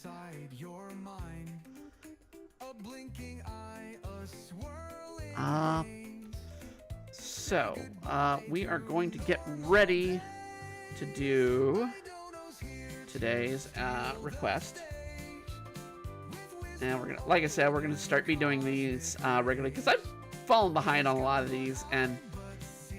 But at the same time, if you have a request, and this is something we do for the show, and it's gonna be going regularly in our Drivel Draw performances, when we do these live streams for Drivel Draw, we will do a request. So basically, if somebody has a character they want to see done, or they have their original character or something they want drawn, hell, it could just be you. You want to be drawn in, a certain style, a certain technique, and we'll do that. I mean, that's what the original Dining and Doodles was, and it's now what pretty much the request end of the show is going to be. It is, you can put in a request through comments or through a message, whatnot, on any of our properties, and I'll add it to the list. It has to be, arable. Even though we're going late in the East Coast timeline here, it still has to be arable. So it cannot be something that I could not draw on stream. Something that YouTube would have to approve to be able to be on there. Same with Twitch. They're a little more lenient depending on the art, but in the style. I think the only trouble that we might have in today's is we're drawing a character who is moe in anime. But it's from a series I not only enjoy, I went to great lengths to get a copy of, which I freaking hate that I had to go to great lengths to get a copy of it, because the series was aired in the US through Crunchyroll pretty much, maybe a year or two ago. It's a very recent series, and they did not release a copy of the series on DVD at all, and I don't think they're ever planning to. But they might have a second season of the series, and it's like, seriously, you're gonna give me 2 seasons of the series, and you don't release it on DVD. Mind you, they didn't dub it, so. But yeah, let's go ahead and do that, because I don't want to keep drawing the panels right now, because we got a lot of drawing, because we got a very difficult technical thing in the drawing today of the request. So we're going to go over to the request. I'm going to do the sketch out. So, the request, and I'm going to pull up the name of our requester, was from a couple. Well, this was from last November, is when they put in this request. So, John Lennon is playing away on a Steinway piano on the Ballad of John and Yoko. I'm not going to be able to show music, literally. Like a family-friendly tool. No, let's chill. Whenever I get invested in anime and manga, etc., I see characters and it's family. It's going to be 18 plus anytime. It can get awkward. Exactly. I will do adult stuff. I've done adult stuff. I've done adult stuff with my own characters. But it has to be, stuff that I can't air on television or on the stream. I can't show it. I had to edit one of my streams because I accidentally showed because back then I was working on my iPad and I had a commission to do a topless Rama from Rama 1/2, and I could not show that on air, and I accidentally opened that page because I was working on that page at the time, so I had to remove and edit that section from the stream at the time. Was a pain, but it got done. But yeah, this request we have John Lennon, particularly the Yellow Submarine, I believe, version of John Lennon. So since he is cartoony and they asked for that version, with the main character from Onimai. The main character being Mahiro Oyama from Onimai. Onimai, I loved the manga of this series and I loved it when the series came out. Although, there was a little bit too sexualizing of the age group of characters in the series, but Oni Maho is basically, he was a college age, maybe even adult considered at that point, brother of a younger sister who was a scientific genius that de-aged her brother and made her brother a girl, and basically the big brother became the little sister, and despite the awkwardness of that thing, it's a very cute and family funny series, and it's not really adult. It's kind of very cutesy and whatnot. And we're going to be drawing the main character in their little doggy pajamas that was seen in the series, so we can see the reference here guide that we have here from the series to work from. And this song, playing very not much now, is the theme song to Witchin's in-game or in-story restaurant Wands, as sung by the main cast. So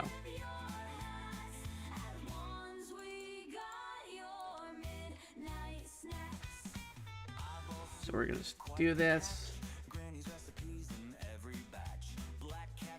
So I'm just going to kind of do a quicker sketch that's a little more refined for her, since I've never really drawn the character myself.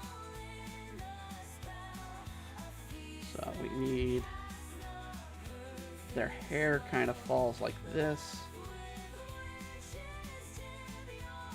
and they have a little bit of hair going like this. Then we have sort of the eye placement. They got very thick eyelashes.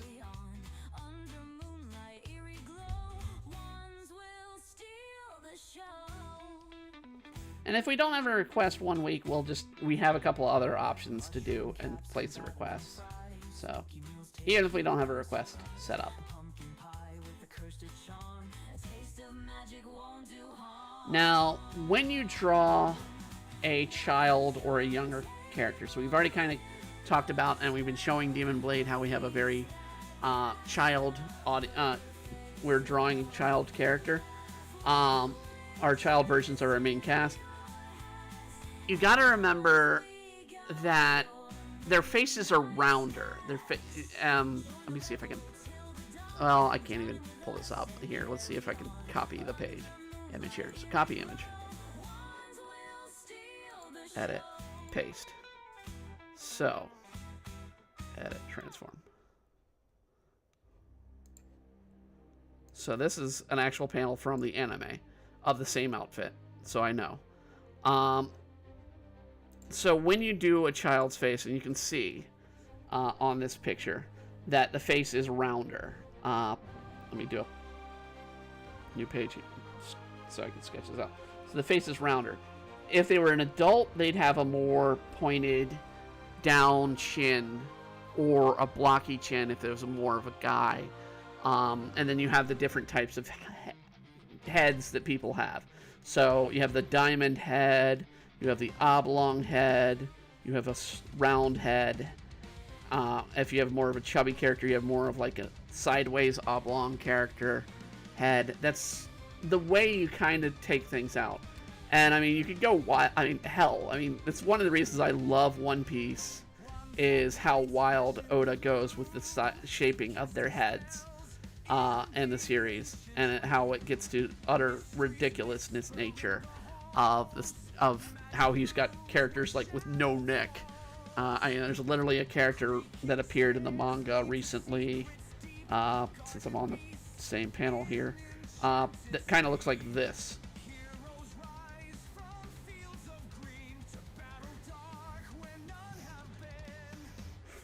That's literally how his head forms. He's got no neck, but like 3 chins, and it goes down into his outfit. It's hilariously looking, but at the same time, you can get the concept. The dude is so fat in the face that he has multiple chins rolling down his neck, that he almost has no real neck. It's just like goes right into his body, but it basically creates this big sort of bulbous head. And it's exaggerating the character, exaggerating the form to points that help us learn what we need to do, that help bring out a different kind of character, so you're not drawing the same kind of character every time. And I mean, I try to do that with a lot of my characters, and my problem is I tend to draw a lot of them the same. So with Tetra, and then also little Discord monitor head style, essentially. But I mean, with characters like Tetra and Ino, they have the same eye set, but Mai has a very, for Mai, I make sure I have her eyes like this, while Tetra and Ino both have wide eyes, kind of like also Ida from Witchin has the wide eyes, but Abigail has the more sort of relaxed eye, like that. So, I mean, I make sure I try to change up eye shape, I try to change up forms of what the characters look like. I'm trying to put in, you know, a character that's slightly been introduced that'll come about in Witchin in the next chapter. Well, at the end of this current chapter is Bridget. She's going to be the second friend character throughout the story, female friend and / roommate. She'll eventually become a roommate of Ida and Abigail. And so I wanted to have her being a more of a plump character. So when I draw her face like this, while Ida is more the traditional heart shape face, and Abigail's more a long face. So all 3 of them have a different head type. And then when I get to the bodies, Bridget will have more of a larger body physically. Ida purposely has a porn star body because that's what they used as a reference to create the form. And Abigail has just sort of this slender, you know, young adult body because she is supposed to be older than the other 2. So, alright. So I already see something I'm not doing right. The dog hood comes down like this. Then we come down here to where it's kind of overlapping.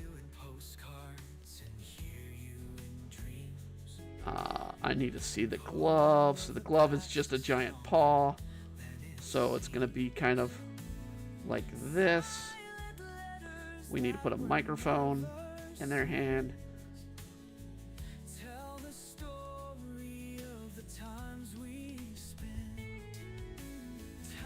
think they said they wanted them looking sad, but putting a little bit of a smile. So I need to make sure I do that right. And why am I not? Hold on. What layers? Okay, that's on that layer. So let's merge these layers. Alright. So we need to change the... Okay. I also see I'm doing the eyes a little bit differently than they're supposed to be. So... I'm looking at the anime version a little bit more, so her eyes more go like this.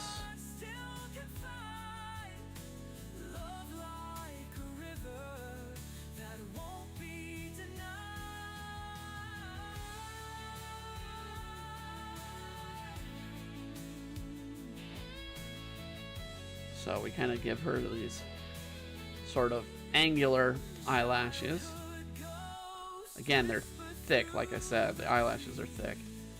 Eyebrows are thin.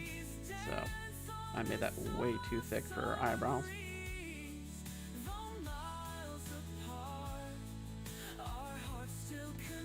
Speaking of Demon Blade, Kyle has a very sharp chin. I dig his style too. Kind of looks like me in IRL, like Ino and Mai too. My sharper eyes, which are definer. Yes, that's very much purpose because I wanted to make sure we see this sort of demonic trait in Mai. So her eyes actually go to a point when I draw her, but there are times that you could see them go around just for comedic moments. But I wanted Kyle to have that regular handsome look, like he's the flashy lover boy that most series would probably put in for a main character or for a love interest, and that's literally his purpose. He is a main character, but he's also a love interest for the main character. So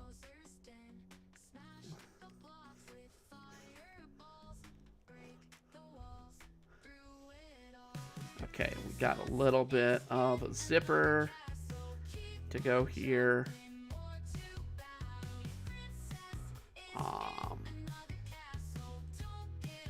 Okay, sad dog eyes up here. Eyes are always the length of the... So, exactly, they are. And I mean, that's one of the things when I start drawing a character, creating a character, because I mean, we created Ida on stream. When she was originally created, and let me see if I can pull her original art. When she was originally created live on stream, she, from Witchin, she had very, very more stern eyes, like Mai kind of has. This was Ida's original drawing. We drew this live on stream called Something Witchy Comes This Way, so you can find the actual stream.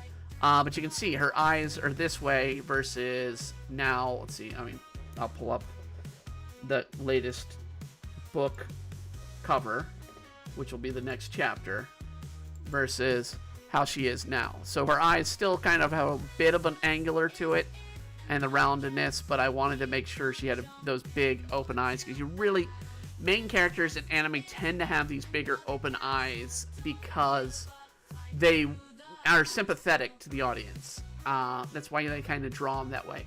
Now, you could have the reverse. I mean, Luffy's a great example where he just has a dot.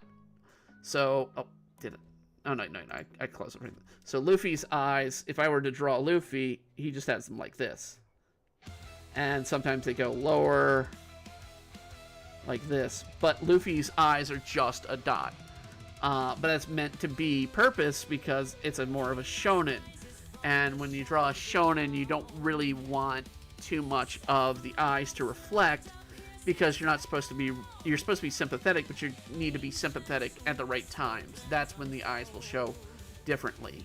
And I mean, it's little nods and here and there that you pick up over time, doing comics and whatnot, especially doing manga, of how eyes are treated. That's why Moe, I mean, we're doing a Moe character. Moe is very big eye. I mean, it's more almost like at some point the eyes are almost bigger than the freaking head should be on a character.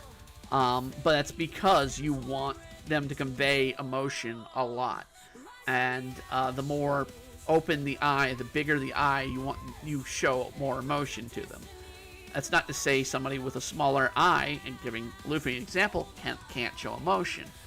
But I love Tetsu's background. It reminds me so much of you back when you told me about yourself.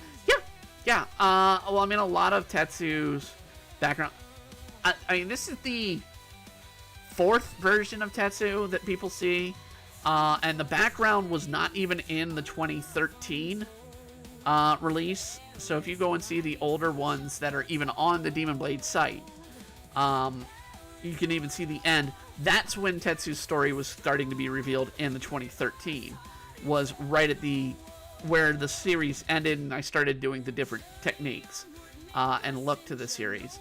And that was mainly because I was like, I really want to tell Tetsu's story. I really want to give Kyle more personality. Because when we got into what is called the Spring Fever arc, which is Mai's father basically testing Tetsu and Kyle as, appropriate people to deal with the blade, to have the blade. And basically saying Mai has to sit this out. We really see the sort of relationship of how Tetsu and Kyle work together, or Tetsu and Lori, because Lori gets just introduced before that arc, and Lori is not even in the current story yet. She doesn't appear until her story basically comes into play. She is a very traumatic character. She has a horrible trauma. But at the same time, her character personality is happy-go-lucky. She's very cheerful. She's very jokative about her personality. And very sort of, I want to be a friend, but I don't know how to be a friend. That's very much Lori's characteristic and her personality. So when I tell the story of Lori, you'll see very much a lot of her start out to be very cold and unresponsive to the cast, and then through her story, which is a 2-chapter story, she will develop, and you'll start to see the backstory of why. If anyone has a conservative base view based on stories on Lee's more unique perspectives, incarcerated storytelling, can't wait to read more. Thank you. Yeah, I mean, the fact that I made, and this was a scenario with Tetsu from the day he was first created, which is back in the 90s, was he was money grubbing. Just making him a very adamant on making money and profit, and that's essentially what gets them in trouble, and causes them to be involved with the blade in the first point, is they see profit and selling the blade, and ends up getting stabbed by accident by the blade, conveniently by Roland. They accidentally pat and congratulate Tetsu that they found this thing, and end up with the blade going through their body and basically into their heart, as the new series shows. But in the past series, I didn't really show that. But I wanted to make sure, it's like, that's why Tetsu's like, this blood is dark red. It is arterial. This is a serious problem. I'm going to die. Because there needs to be that severeness of this curse that if Tetsu gets rid of the blade, they will open up their wound. They will die. I'm the same way. Anything you notice, layers, using layers and digital. Another thing, yeah, I'm not really using layers right now because I'm sketching, but I do use layers as I draw out. The funny thing is, I've never drawn in this style of the 60s version of John Lennon is in Yellow Submarine. I've never even really watched Yellow Submarine.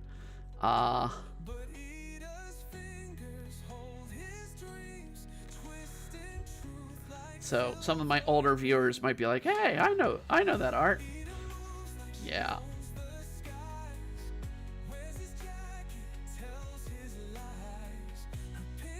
See, this is a rejected Witchin song playing right now. This is not going to go on the Witchin track because it didn't convey that Ida and Theodore are the same person. It was kind of hard to get the AI to be like, even though through all the prompting, through all the writing and whatnot, and even me going down to the lyrics, being like, I want this to literally say this at this point, weren't working. So this was a song that really took a lot of times, but I got a lot of different versions of them. They seemed good, so I didn't want to remove them. I'll use them for the stream, but they're not finalized. They're not going to be a finalized product for the stream. So that's why I kind of wanted to put this here. But gosh, this song, I don't even remember what it's called. It's one of like best friends because it's for a character that has not appeared in the series, but I've introduced them in the stream, which is Ryland, and Witchin. So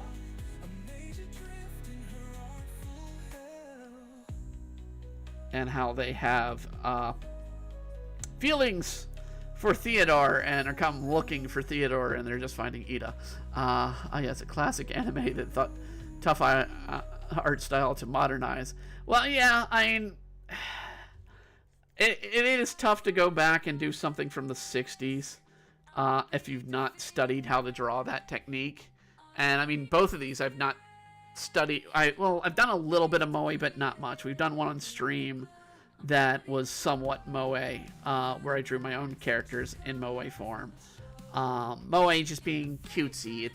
It's the very girly, cutesy look of anime episodes. A lot of times people take them as, anime for pedophiles, which is just nonsense because a lot of them are just cute, heartwarming series that they might have a tragic backstory, but it's usually just them being innocent and having fun and finding things in life and enjoyable.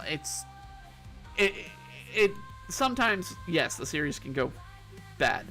But at the same time, it's more a matter of how do you treat the character in the story? And in Onimai, while there are jokes, it's literally about, I feel it's more about discovering yourself and living your life, because the brother in Onimai at the start is closed in. He don't want to go out in the world. He's a NEET. He very much stays to himself. He doesn't want to be part of society. He wants to be closed away in the world. And once he gets transformed, he's being forced to take part in school, to take part and be a person in life, not just live as just this sort of shelter nobody. And his sister kind of forces him to be that way. So it's good to kind of do a character like that if that's the story you're trying to tell. And that is the story that the creator of Onimai is creating and telling. And it's so cute and heartwarming. It really is. It's stupid things like learning how to do your hair so it doesn't get all messy. And I don't know how to do my hair properly. I have horrible hair.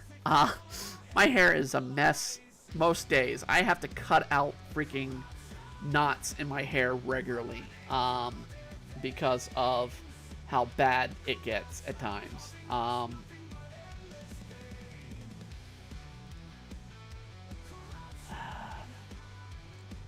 Alright, we're going to try and get this drawing going because while we are at 10, we have 2 hours to do this. I do need to get this drawing a little bit further, so we're going to go ahead and make that blue so I can tell where I'm drawing. And we're going to start with with our character up front first. I'm going to continuously look at the anime way they draw her on my other monitor, so I make sure I'm drawing her closer to her style.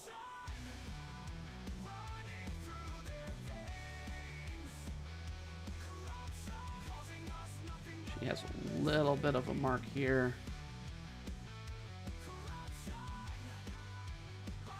There, and hair down here, hair over here. Yeah, I grew up on anime. Gamers, anime supporters are just targets for bullying, sadly. Yeah, I mean, I don't know how old you are, Jack, but I mean, when I found anime, probably in middle school, and I'm in my 40, going into my late 40s now, of my life. So when I was growing up, video games were still becoming something. Given, arcades were already a big thing when I grew up. But we're talking the day. I remember Zelda becoming the first Zelda coming out. As one of my first games I got on the system was Zelda. And my dad hates that music of the original Zelda because he heard it night and day in his head. But it's such a fun game. It literally is. I don't know why I drew that. I'm going to get rid of one line and come back to it. The others. Alright, let's see here. Remove that line so I can do that. Yeah, she doesn't really have any other thing go there, so we're gonna just do sort of like an enter there. So yeah, it's something to laugh at. I mean, when Wind Waker came out, I showed my dad the game trailer. I showed him the trailer, and he's like, I hated that game. It's like, well, look at it now. I mean, this is the game now. And he's like, wow. It's like, yeah. I mean, we went from 8-bit to things. So GameCube went, or not Wind Waker. Sorry. No, not Wind Waker. Gosh. The current Breath of the Wild. Sorry, Breath of the Wild, not Wind Waker. I showed him Breath of the Wild's trailer. And he's like, oh. I do have a story about a GameCube, and I stand by the durability of GameCube, but at the same time, I have destroyed a GameCube in my lifetime. But it was destroyed by a hurricane, so that's... And it wasn't destroyed by the winds, it was destroyed by water falling on my TV. Because the roof ripped up. And they never bothered fixing that damn section of roof that got ripped up while I lived there. It cost me a GameCube. It completely destroyed a GameCube.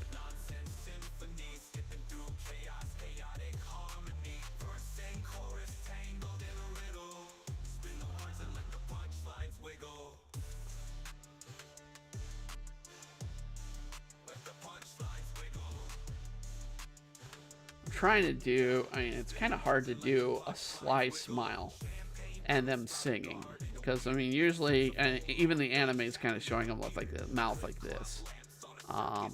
They don't really have a nose. That's the one thing with Moe I always get. It's the anime concept. They usually don't have a nose. Don't know why. They just draw this tiny little cute nose, essentially.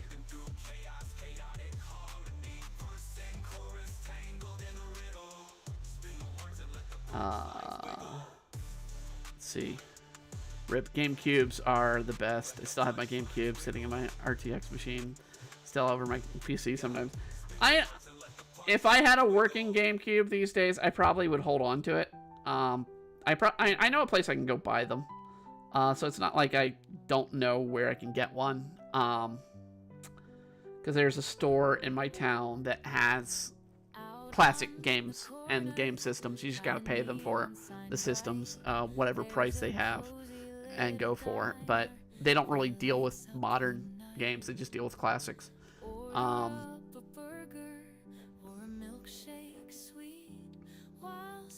And so, I mean, I can go and get a GameCube. And I mean, I admit, each system I liked. I think the only NES system I didn't buy was a Wii U. Which I'm glad I didn't buy a Wii U. It took me 3 to 4 years to get a Wii, but then it took me like a week from the Switch coming out to buy the Switch.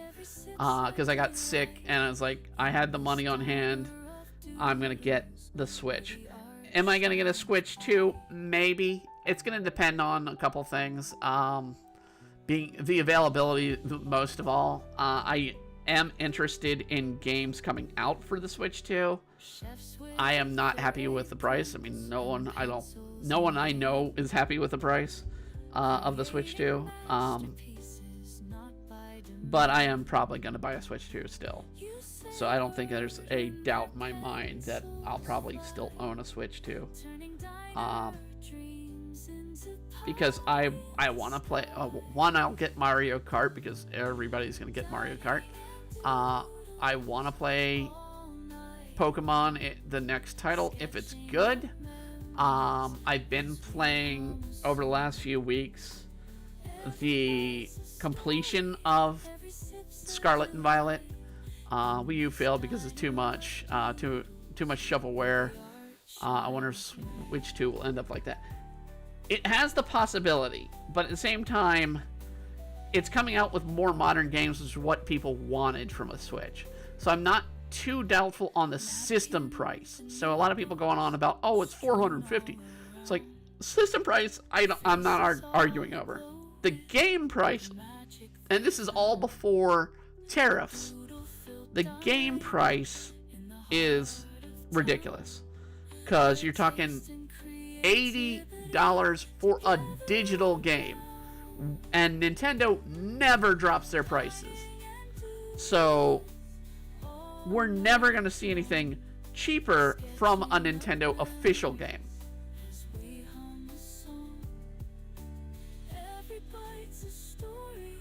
Kind of just drawing a mic from memory.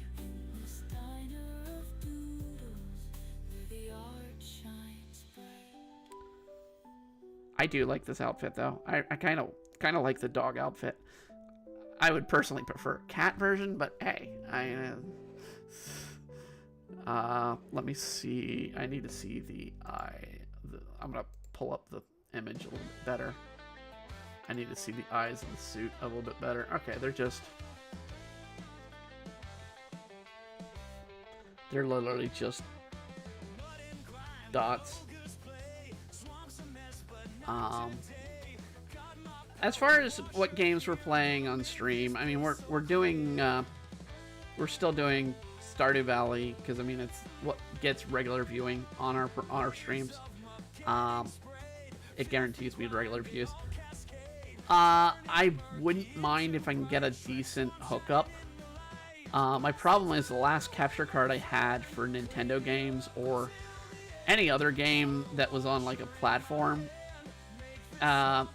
was crap, and then Microsoft all of a sudden did an update and it didn't work, and so I had a cheap capture card that just didn't work, and now having a very, very powerful system, it doesn't help.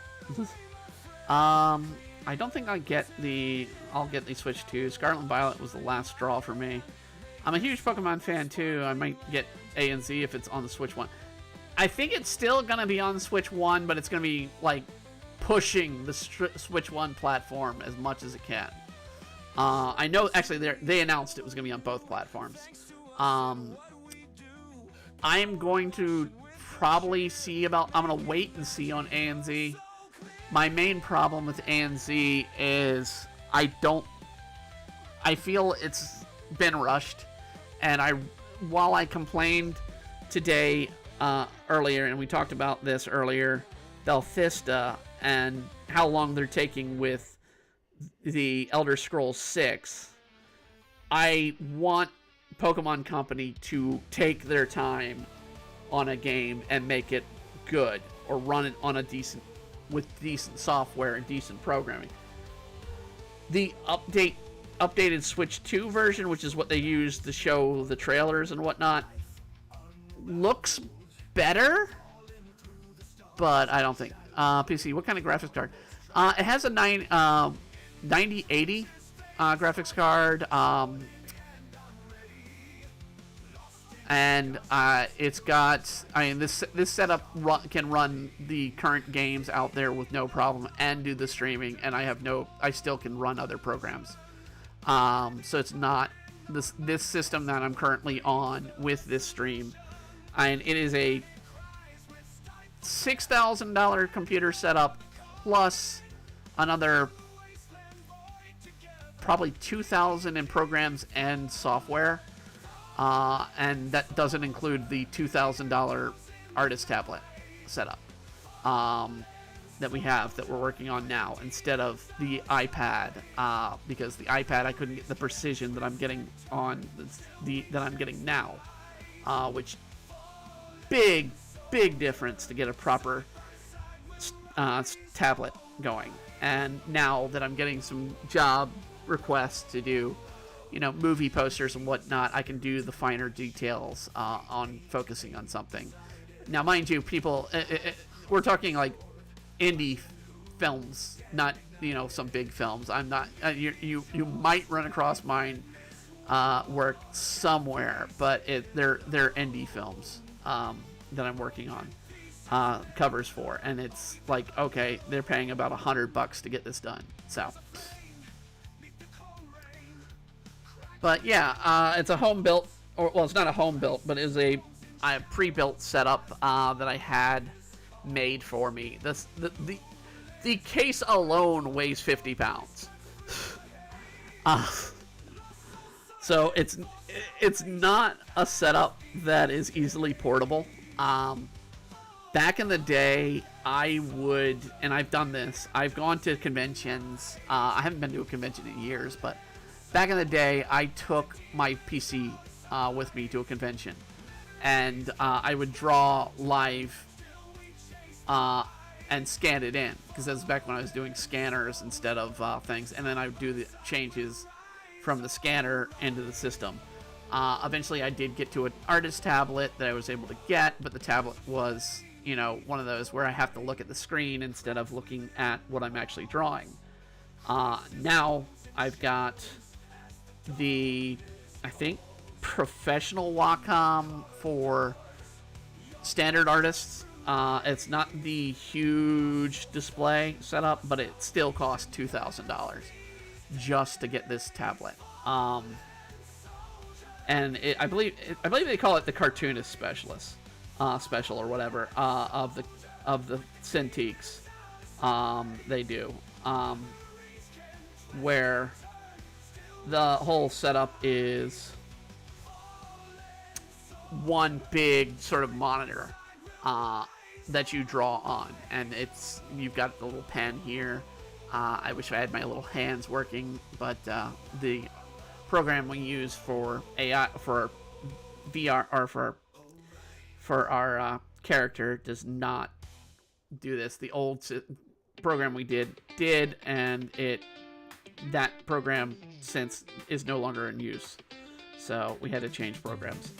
But I much prefer this program because it's a little easier, and I can change emotions now on the fly, like I'm angry, I'm scared. So yeah, a little bit easier than previous programs I've been using.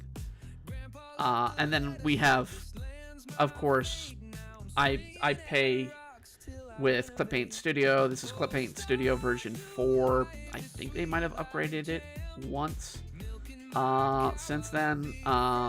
So it's like it's not like 4.0 anymore. It's like 4.2 or something. I always use the Clip Paint Studios. I've been with that way for years. RTX 980 6000 desktop. That's a misheard.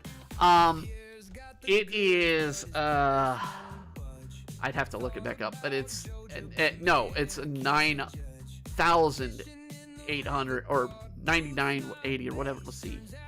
It was last year's model, essentially.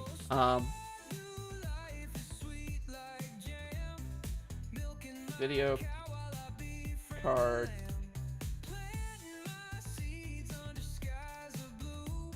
is the only thing I went down 1 grade. So it is a GeForce, and it is the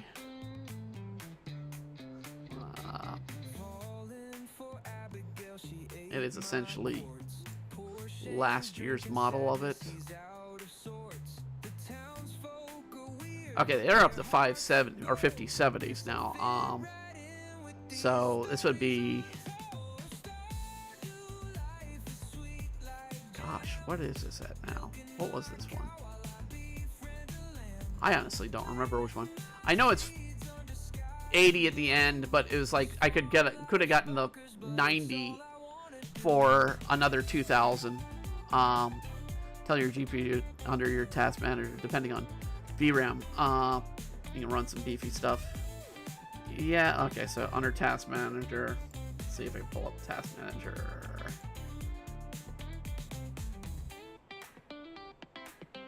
So, alright, well, here, I can just go to the sound card program right here. So it's an NVIDIA, it's updating, unfortunately. Of course, I want to open it up, and it's updating. Okay. Close. So graphics. System, actually. Let's see the system. So it is G-Sync. Let's see. Performance. It is a 4080 Super. So it was the at the time 4090 was available in October when I ordered this. But that was like paying another 2,000, and I was like, I'm not gonna pay another 2,000 on this computer already. So 4080 Super, it can handle most of the games, no problem. And then everything else was to the maximum. It was the latest Pentium chip, it's the latest sound setup. I mean, it's a lot of money. Lot of money. It was a professional setup, so I could do professional work, essentially. Newest one. Yeah, 5090s are the newest with 32 gigabytes VR RAM. I know I have like 200 some RAM, so I paid for a lot of RAM in this system because I knew I wanted it to be able to run a lot of things. So we weren't low. I mean, I might upgrade the video card eventually, but for right now, I'm fine. I'm fine. You know, maybe 2 years down the line when I have to change the fluid and the cooler, it'd be nice. I might have to do it then. Got $490 for 112. So yeah, you got it for a little cheaper than I was able to get it at the time. It was $2,000 when they were offering it to me from the company to install it. But yeah. Oh yeah, definitely a sports car of a computer. But a true artist setup these days, you kind of need it.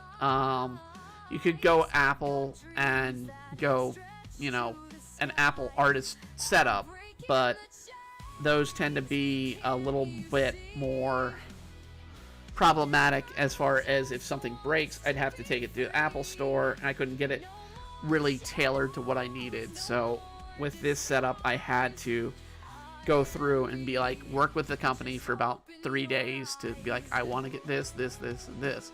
And once we got it all straight, it was like, okay. And by the end of the week, it was on its way. So it's like, okay. I didn't realize how big it was when I ordered it, though. So I did not realize how physically hefty this system would be. I am not looking forward to moving with it now, because I was having an issue that was all me. It was all me. It was my error, where I wasn't getting it to turn on, and the problem was I hit the power button on the charger and didn't notice it. That was off.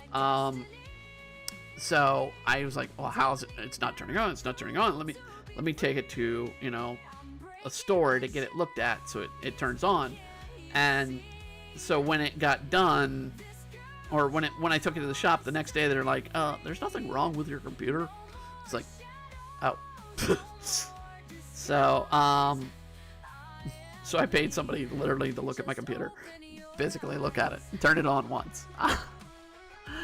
But now I have, I mean, from that, I made sure to get a backup battery system for this thing that is just as beefy. And the other day, I accidentally bumped my foot against the button there, and it didn't turn off. What an amazing concept of having a backup battery pack for a hefty computer system. I'm going to pull up the John Lennon picture so I can know what I'm drawing here.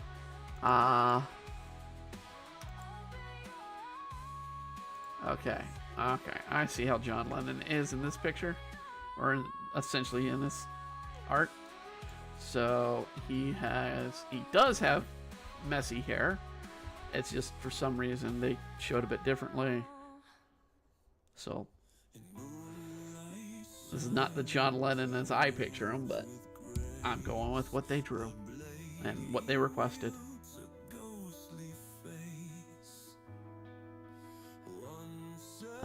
Did I undo something? I probably did. Okay, for those keeping tabs, this song is about Shin Yoku from Demon Blade. This is the villain. This is sort of his villain song. His backstory is gonna be in chapter 13, sort of denoting why he does what he does. But this is essentially his backstory song.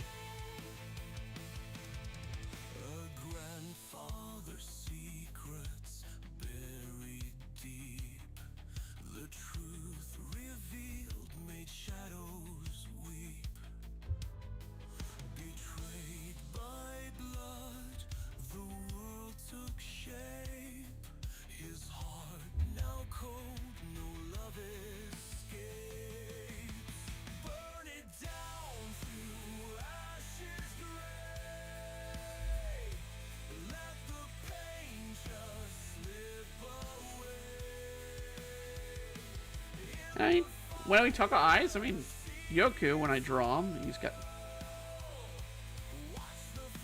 I always draw him with a small pupil, because it's an anime staple that the villain, you kind of want to have the smaller eye. So you'll see a lot of villains out there done with this tiny little eye.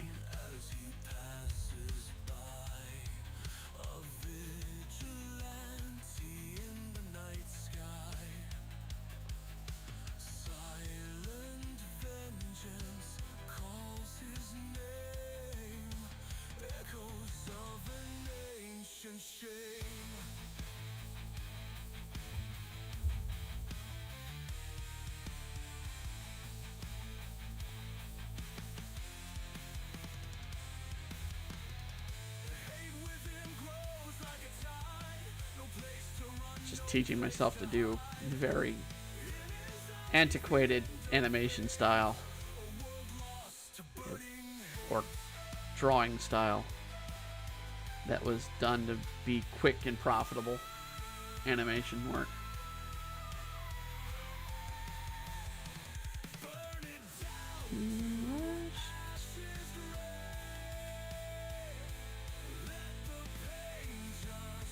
And if you go to DemonBladeComic.com, you can hear this and other songs that have been chosen for the series. She's way too chubby for what she is. So I need to decrease her chub.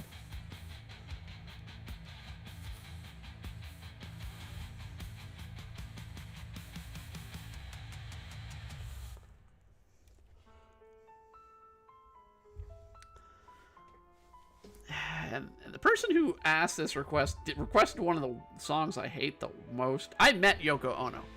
I've met and had conversation with Yoko Ono. Mind you, this is, well, of course, I'm old enough for when John Lennon was alive, but he died close to when I was like 5. But I met Yoko Ono as a college student.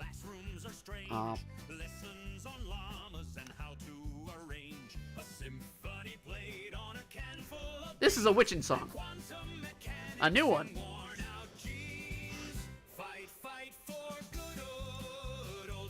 I have two versions of this song that are canon now.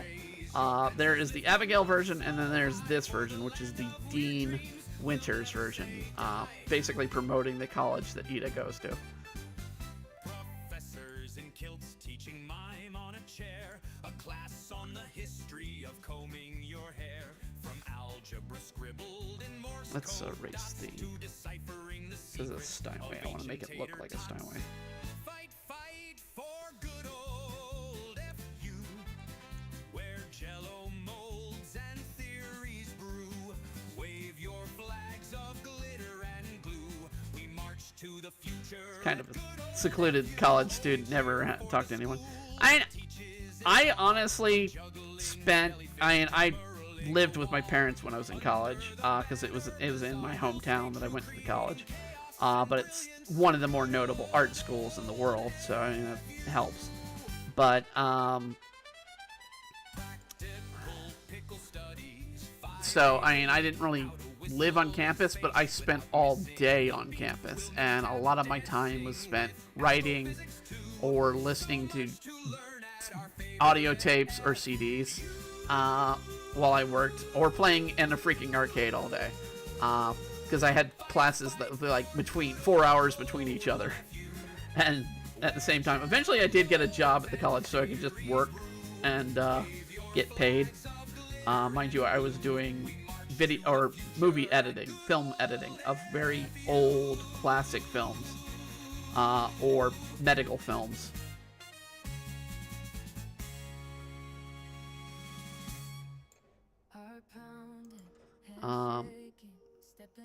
School, college, education, arts are always the funniest plots. Exactly. I mean, the concept of Witchen builds and works around the concept of she's going to college to find magic that no one really has tried to find, because there's always been this separation in the world. So she goes to a human college. Well, it's not. I keep wanting to say human, but they're all humans. It's just a matter of, the non-magical college to study from science and technology and be like, oh, well, this is how I could adapt magic, is through understanding these things. Now, mind you, we're at the beginning of the story, so the understanding is still very, very new. Although I will say, and this is not really a spoiler, but Ida's going to become a social media, a general tech web addict, because they are just now learning about the World Wide Web and social media. Somebody else's take. I don't know if I still have the images. I'm trying to see if I do now.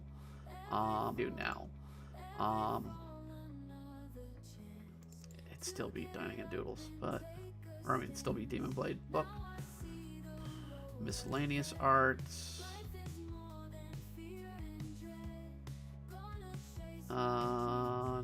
No.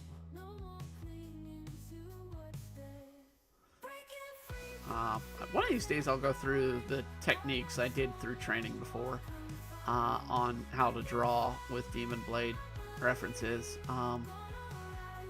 It's not older files. It's definitely not older files. Promo art, was it in here? No. Definitely wasn't in Shortcuts, which is just comic series. Yeah, I'm not seeing it. It was one of those for early, draw an anime character based off of this, blah, blah, blah, blah, blah, blah. And I did it, and it's like, okay, I get to see their version of Tetra, although they couldn't really give me the character with the scars, because they wouldn't. One of the things anime doesn't like to do is scar female characters, because they feel it's a little degrading in nature with Japan, and occasionally you'll see them scarred, but it's got to be in the character, and it is very much in the character for Tetsu/Tetra to be scarred. So I mean, much of the story is you bear the scars, and they are part of you. You carry on. That's why we see Tetsu get injured, it's very important that they have their scar. Mai has a scar. I don't draw it as often because her scar is on her chest, from where the blade from her heart was ripped out. But it's there.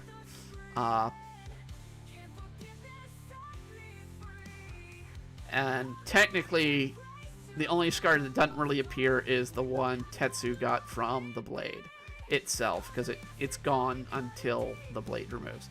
But there'll be times where that scar will make a reappearance here and there. And you'll start to see the character bleed out a bit. I mean, there's literally a chapter literally written where that's part of the plot. It's gonna be it's a later chapter, but it's like, okay, the Tetsu's dying and they don't know why, and it's because they're actually separated from Mai for a certain period of time.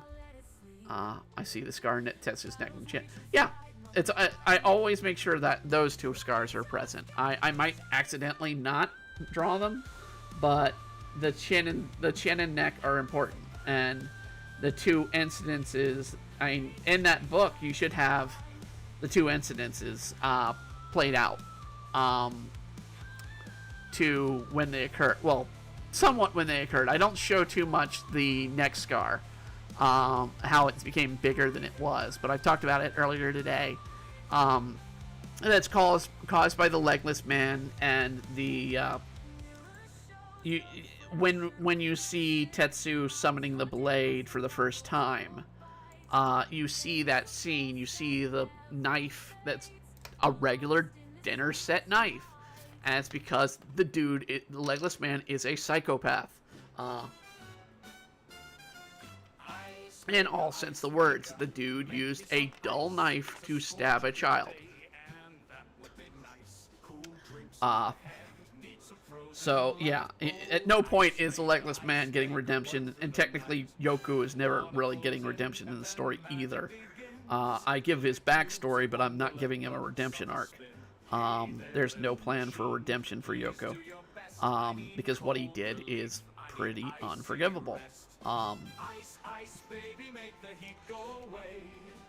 And pretty much, as I get to write him out and play him out in the next few chapters, they're coming out. You're gonna see how he doesn't want to be redeemed. He's absolutely happy with the way he is. Very much like you won't ever really see Batman redeem the Joker. Joker's always going to be that insane chaos. Doesn't mean he won't go on the side of good or have a moment where he's fighting for the side of good. He's just never going to be redeemed. He's that insane maniac that will always be an insane maniac, because that's what the Joker's supposed to represent. He's supposed to represent chaos. Well, not much spoilers now. I want to read myself. I see Tetsu's woodpecker. Got me laughing. The story behind that. Story behind that is that's actually Kyle's band is called Woodpecker. The actual story behind this is in the original. God, I can't even pull that up. I can pull those up. In the original Demon Blade, when I wrote it in 1997-98, and drew it back then, the Yoku's form was a woodpecker, not a human form. And so, if I can go to, like, that's the book chapters. Let's see if I can go to the character art. Maybe no, it's not character art. It's going to be older files. No, it is older files. Miscellaneous art, maybe.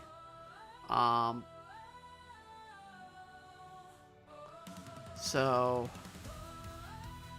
I'm gonna try and open these up with.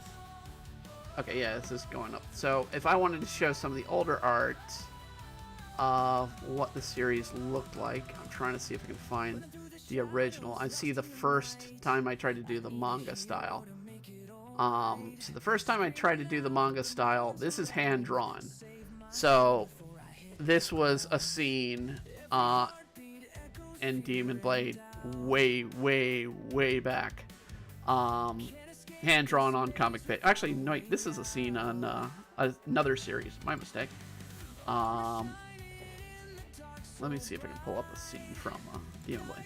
So yeah, this is a scene from Demon Blade, and if I can scroll down, that is old Eno, how they were drawn. That was their original looks. This was basically explaining Mai's birth. It's supposed to be Mai's mother in the beginning, and show them. This is about 3 years into creating the concept for the first time.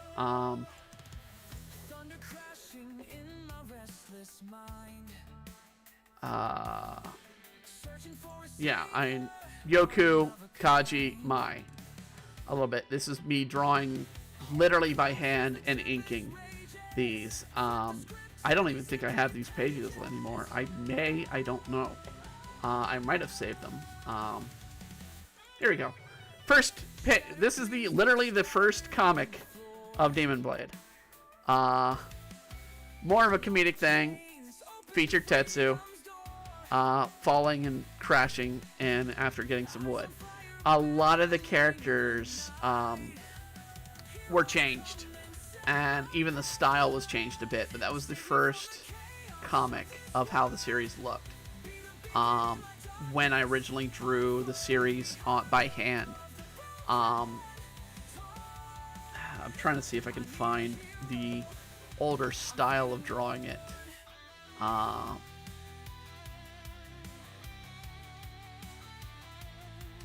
I mean, I even tried to do some comics back then with, hand-drawn, hand-colored stuff. This is not Demon Blade, but it was another series I was working on at the same time as an idea. So to develop it and create it, and I mean, honestly, I can even show when this 2015 version of the story came to life.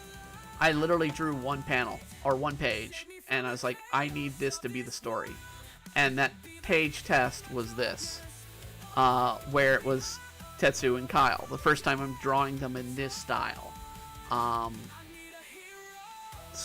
it was a scene we kind of haven't really gotten to this scene too much, but it was a scene of Tetsu and Kyle together, sort of having their relationship and how I wanted to draw it. The 2013 version of the comic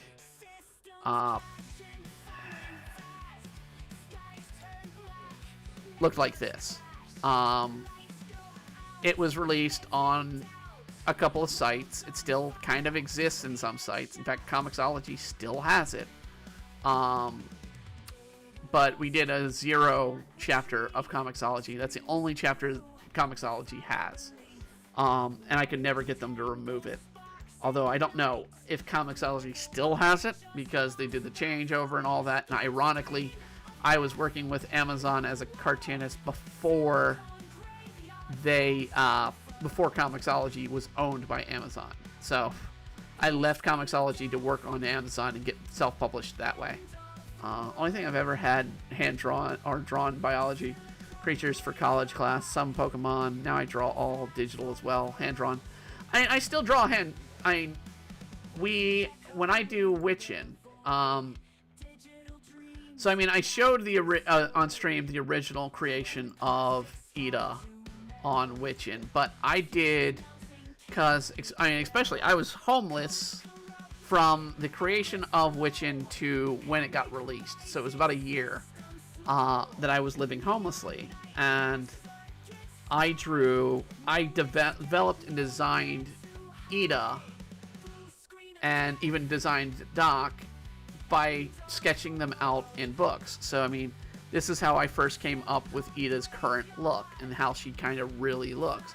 It's hand drawn. I carry a sketch pad with me almost all the time, because it's just force of habit. I was known in college as the person that always had the sketchbook in hand and always was drawing. I'd had like 20 books at one point of sketchpad pages, and a lot of them are filled with doodles and designs for characters or stories that many did not come about. And it's simply because I needed to focus on, finding a job, getting a, make a living. Ironically, I'm still doing that in life. Not ironically, I guess everybody's got to do it in their life, unless they're very, very fortunate in their life.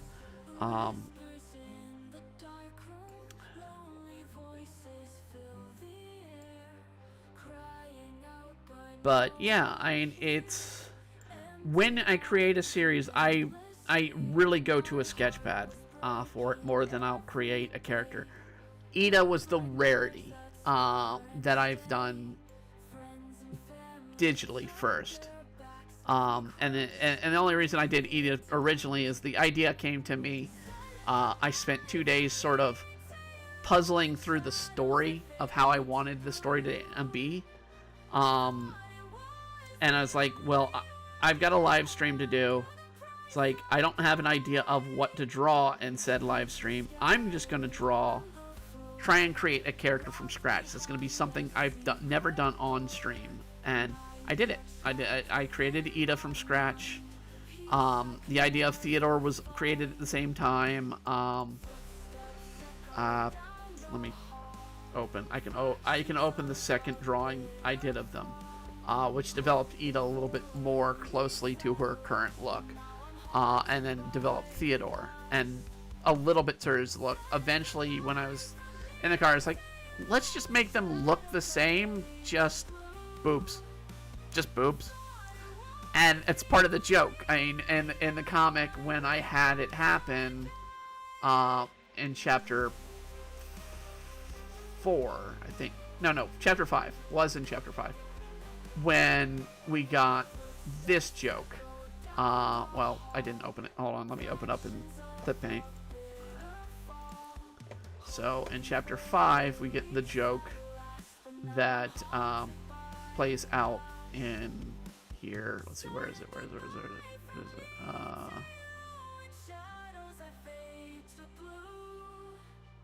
Trying to find the exact moment that joke happens. Is this it? Nope, no, that's the brunch joke. That's the brunch joke.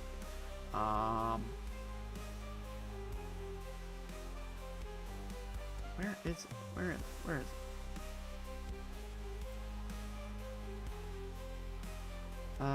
They transform, so that's the main point. 15. Okay, yeah, it would be. It's the same page as the transformation. Okay, so let's do that. File, open.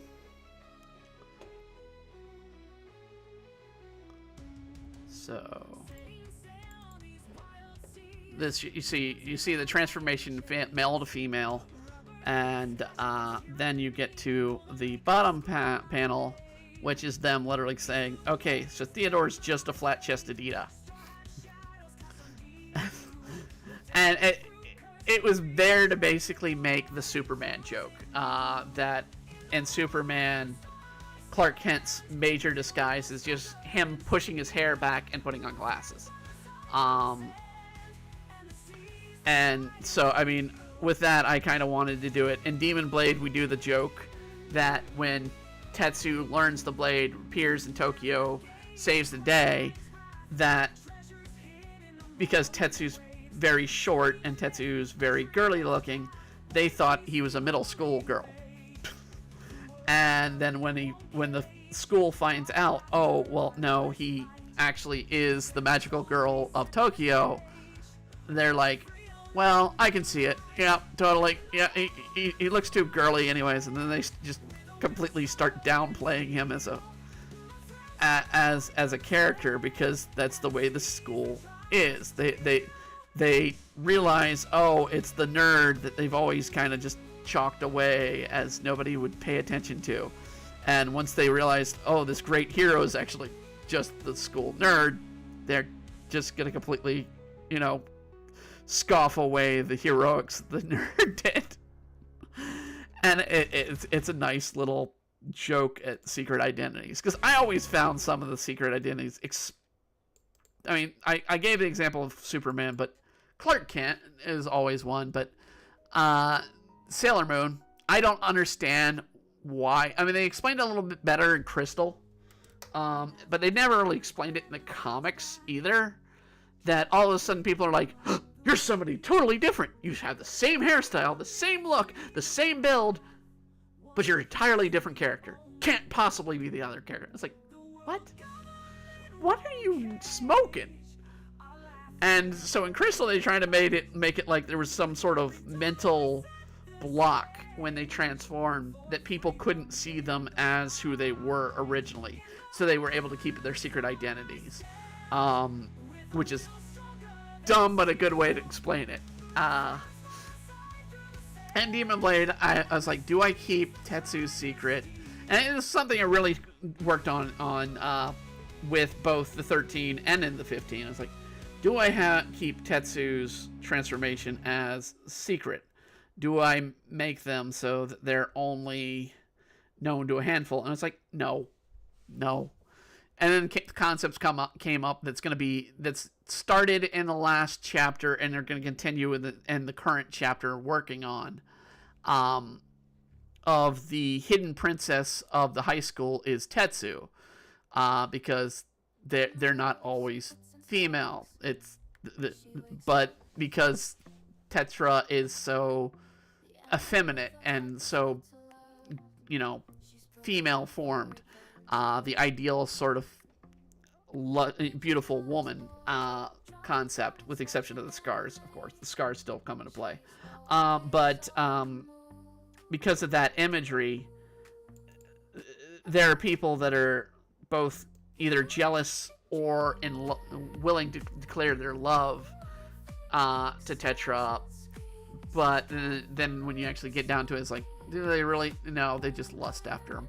And it's a play on that concept. It's, people will lust after things. And when I did the story, and I don't know if I'm going to continue, I want to continue, but at the same time, it's really hard to write. Mobster X Maid Girl.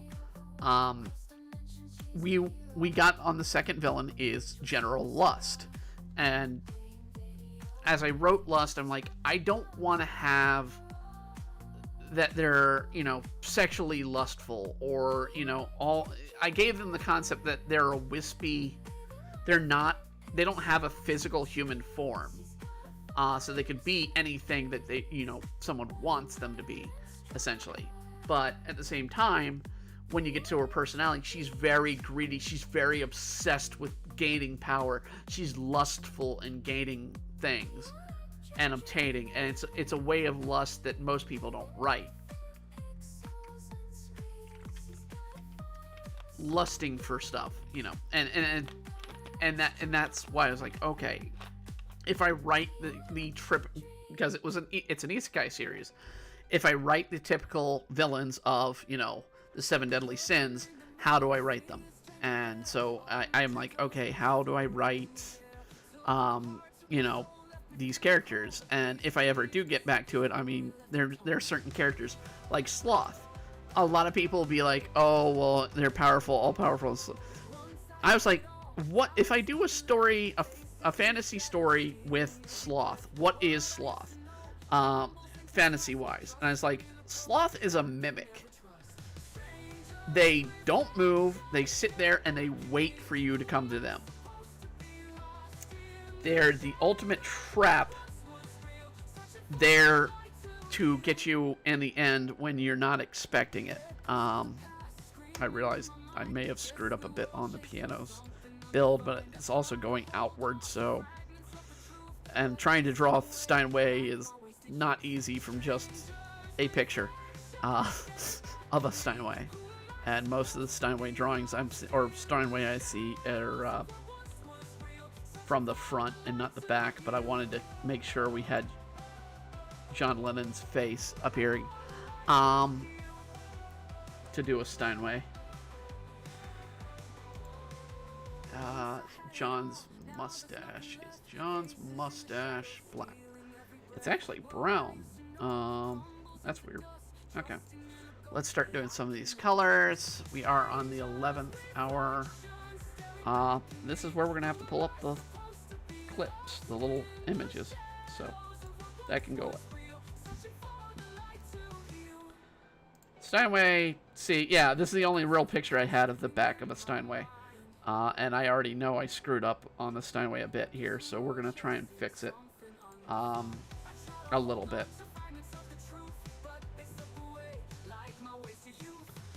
So it would go inward.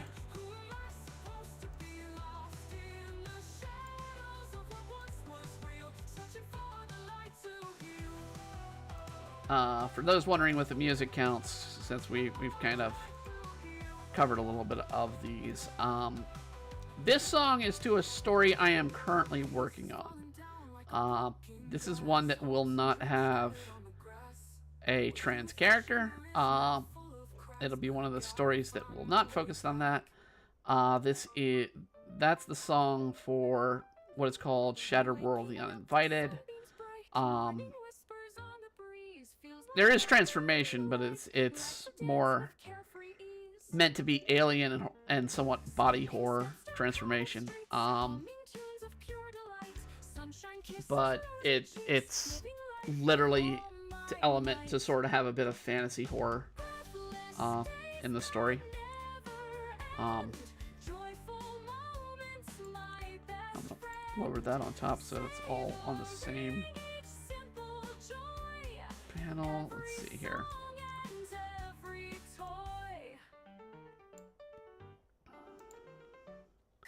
And it's my first time really writing horror and working on horror, but it's taken a long time to write that story because it's like, how do I want to approach the story and how do I want to approach these characters? And there are certain elements I've never really gotten with, but I mean, I'm doing a lot of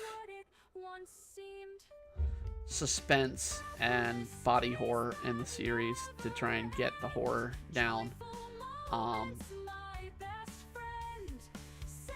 But at the same time do adventure as well into it. So, and as a former well, yeah, I'm not a GM right now, so I guess I would say as a former GM, I would wholeheartedly agree to do that kind of stuff with my players. Freaking them out and giving them twists and turns where they're like, oh, definitely worth it. Damn it. Alright, I need to get this up a little higher.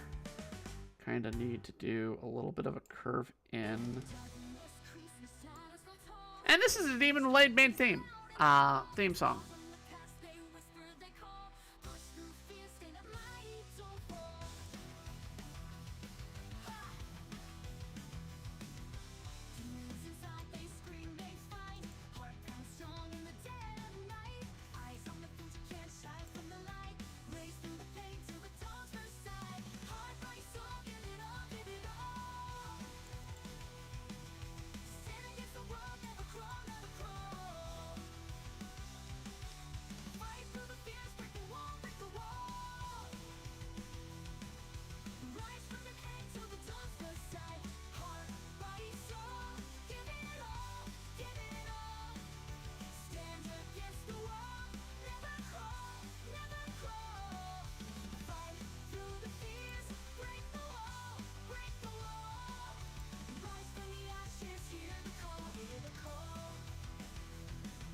Oh, come on.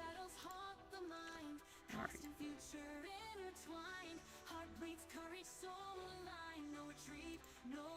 Okay, it's still not down on it.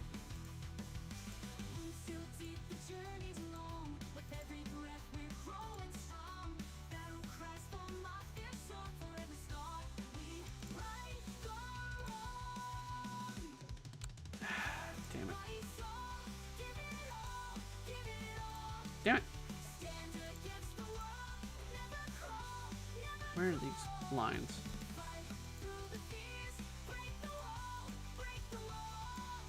Okay, it should be here then.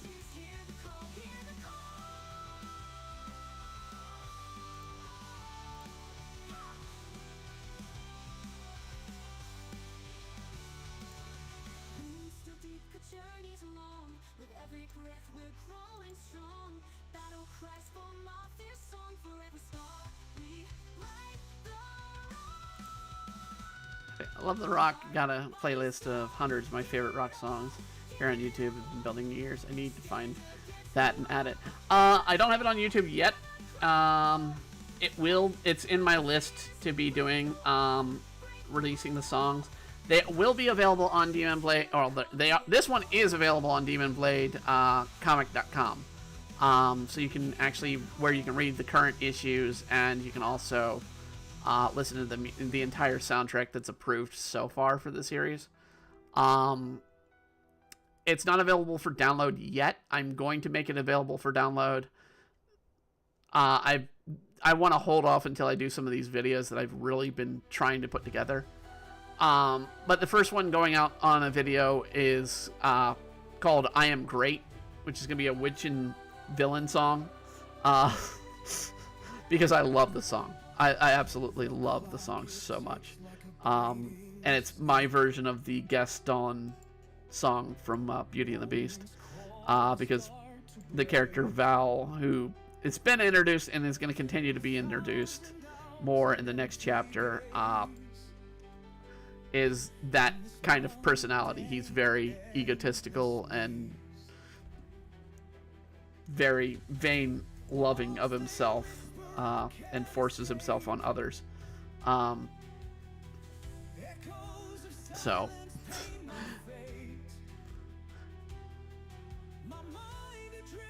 this is the boredom song. This is literally a song I was like, I'm bored. I want to make a song.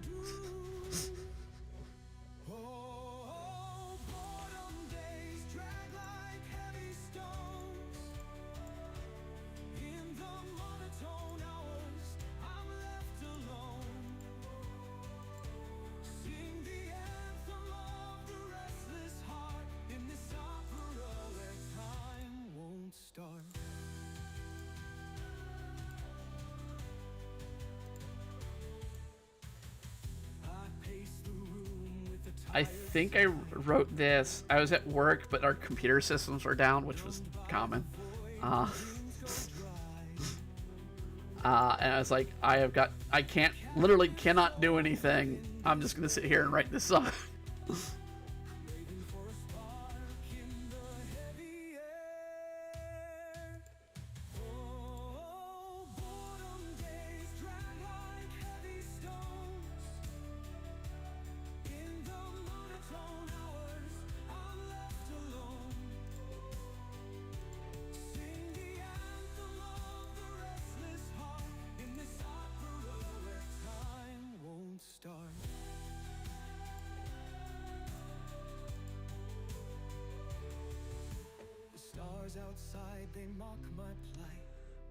I'm kind of running into an issue here with the color of his jacket because it's gonna meld in with the piano too much if I go black, but I might as well.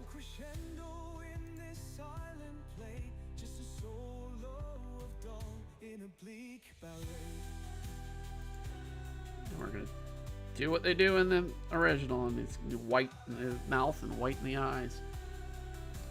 There. And is it black? I guess it's black.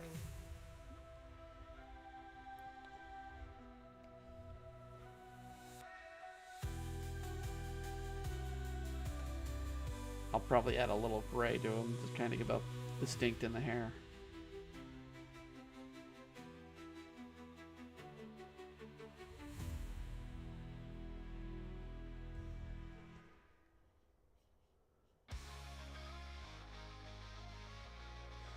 This is a canon song in Demon Blade.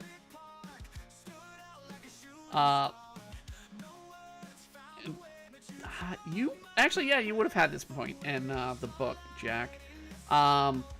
This is the song Kyle's performing at the end of chapter 4.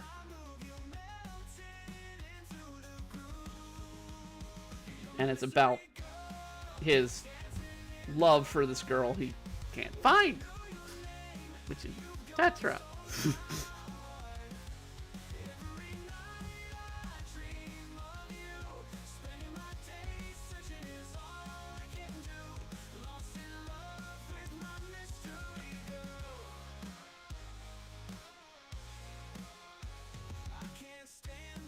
Okay, need to get her. but I think hers are behind. Okay, well, we can use that one.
That's the thing. Actually, I need to.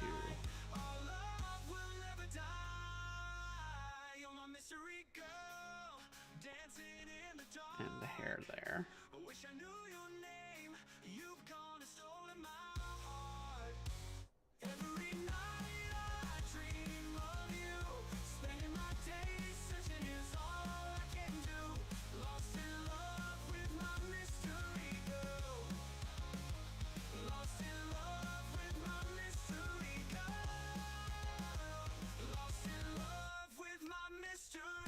So, a little bit of back knowledge of Demon Blade.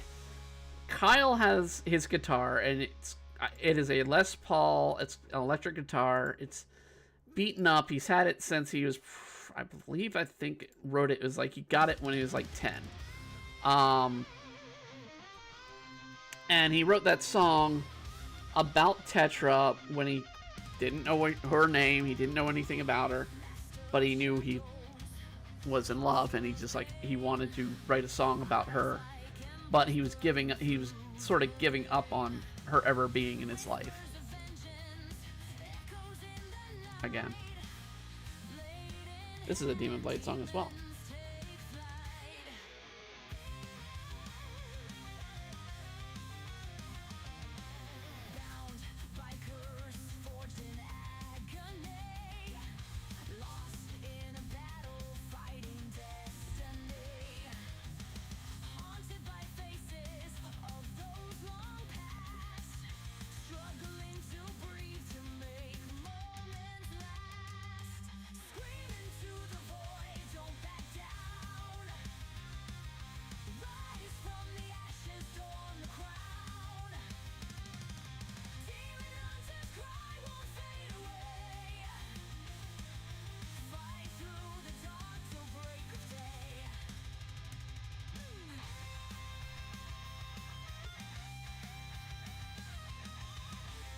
And the main reason I want to take a while on the Demon Blade main song is because I want to actually sort of, it's not animated, it's called I'm trying to remember, animatic. I want to do an animatic for it. And that's going to take a lot of time drawing that I don't regularly have. So that's the reason why I'm taking some time on some of these. I'm going to do the same with I Know I'm Great as well, because it's such a good song.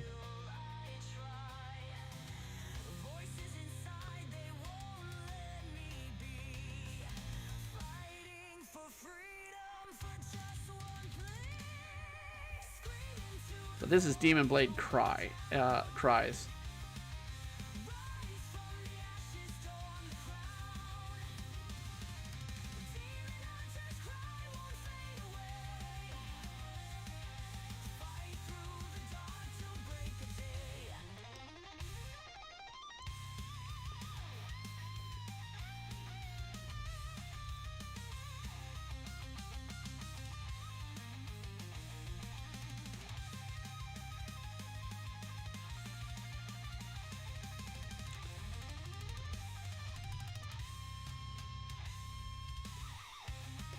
And ironically, actually, I just got some more points finally on the program. I'm going to be working on the character instrumental themes a bit more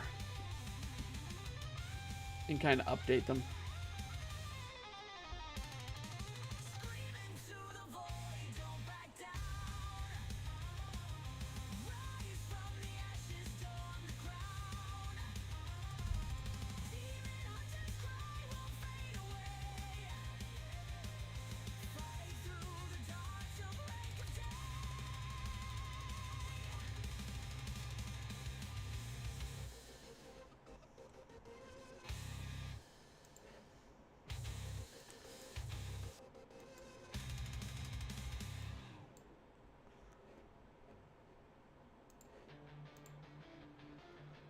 Ironically, another Demon Blade song. I have a lot. There's like 22 approved of Demon Blade and 8 of Witchin.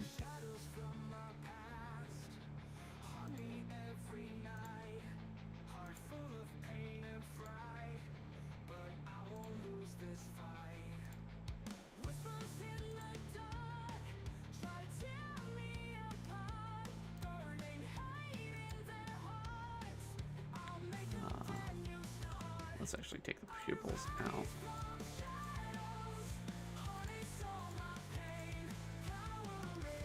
I don't think my chats are going through here on YouTube. Love it. Rock on. How does those blue sketch line works on that program? So one of the things, let me see if I can kind of show a little bit more of the program. Let's see here. Capture, wrong capture. Art. So if I edit this, edit filter, and go to 0, 0, 0, 0. Okay, that last part should help. So let's see here. I'm gonna bring this over and show you the exact thing I do with that. So what it is I'll go through on a on a panel, and let's just open a new page. It's because it'll be easier to show you that way. B4 page. Okay, there we go. So new page. If I draw something, so I'll do a real quick drawing of my here.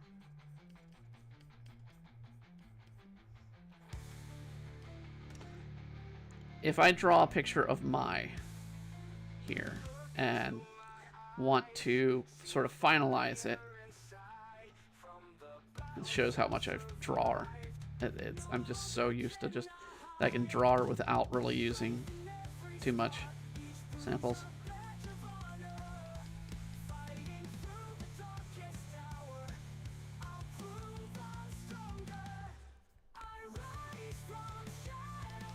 So if I wanted to do that, basically over here in this sort of area here is my layer properties. Above that is sort of a wonderful button here that you can change the tone of the line that is used on that page. And traditionally, if I was going to use animation tools, or in the drawings I showed earlier of older where I was using comic pages, I used a pencil called a blue line pencil. It is a regular trait in animation or in comic art. In animation, they also have red, green, purple, and they have meaning. They actually have meaning as to what the colors mean when you go through and draw them. So if I wanted to be like, if I were to do shadow and do an animation, I would grab, and we'll just do this on another layer. So I have a red here for shadows. So I'd want shadow on the hair.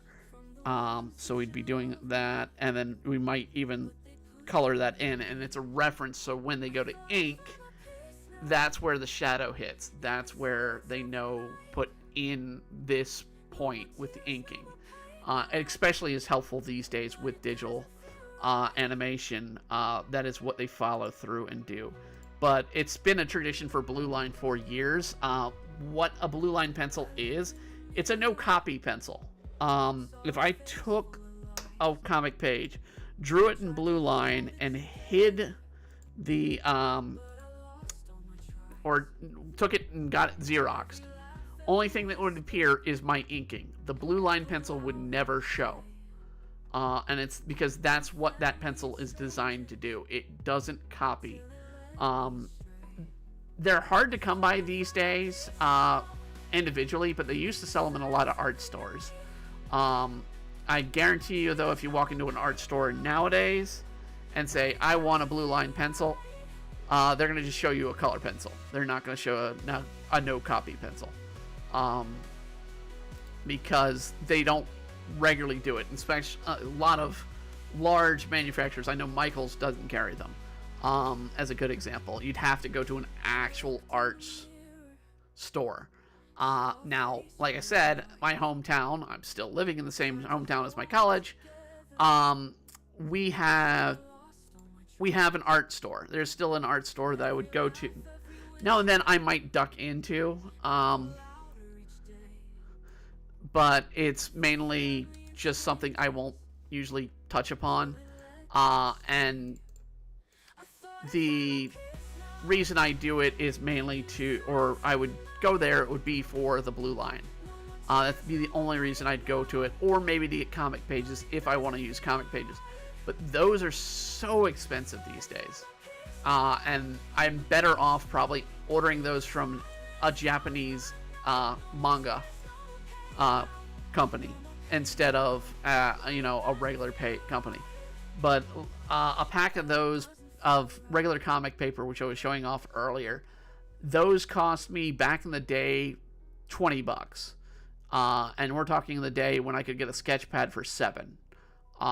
So I'd buy $20 for like a 30-40 pack of comic book page paper. And it's useful, but at the same time, it can be frustrating to resort to. And I know I'm gonna have to fix this up later, and it's throwing my because I got the num blocks set up. I'm trying to redo the numbers while I'm on live. It does these changes, but yeah. So yeah, it's a rare pencil. Heck, let's go to the talk and see if I can find it on the web that I've got set up. So, blue line, no copy pencil.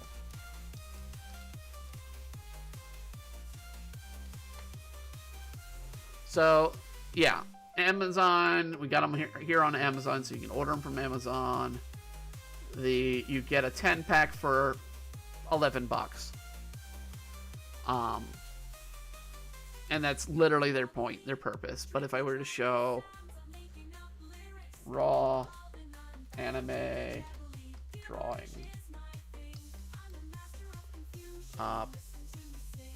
raw professional anime,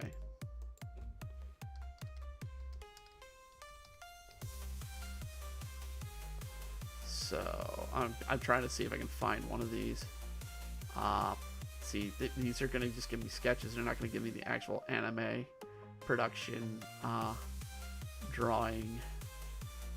I literally have one sitting in my apartment from the studio.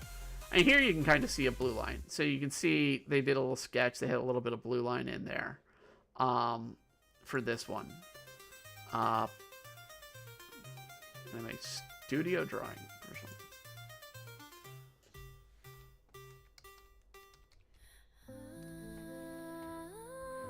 I'm trying to see if I can show the different colors, but okay, this Todoroki has some. So you can kind of see the red that's being used, the shade, the blue. That's what these pencils are for.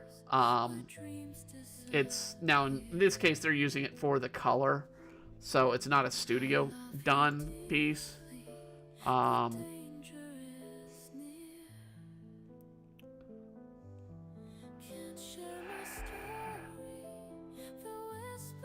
Animation. Oh, that's right. Animation drawings.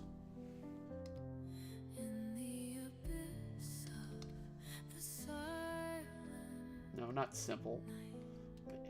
Let's see. Raw. Professional. Studio. Anime.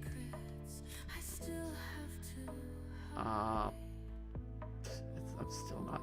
The irony of not seeing it on. So I mean, this is of a video right here. The opening. I can't show you show it because it's there, but they're showing the sort of. This is what you would get as an animator in a storyboard. So you'd have a storyboard. You'd have the character put in yellow and whatnot. But then when you go to draw it, and I really wish somebody put this out here. I will say that Emily and Ditis of Spilled Ink did a show. All right, here it is. Here's a good one. Okay, yeah. This shows, so they're using yellow for the shadow. That's sort of a mix. The red is sort of the regular shadow.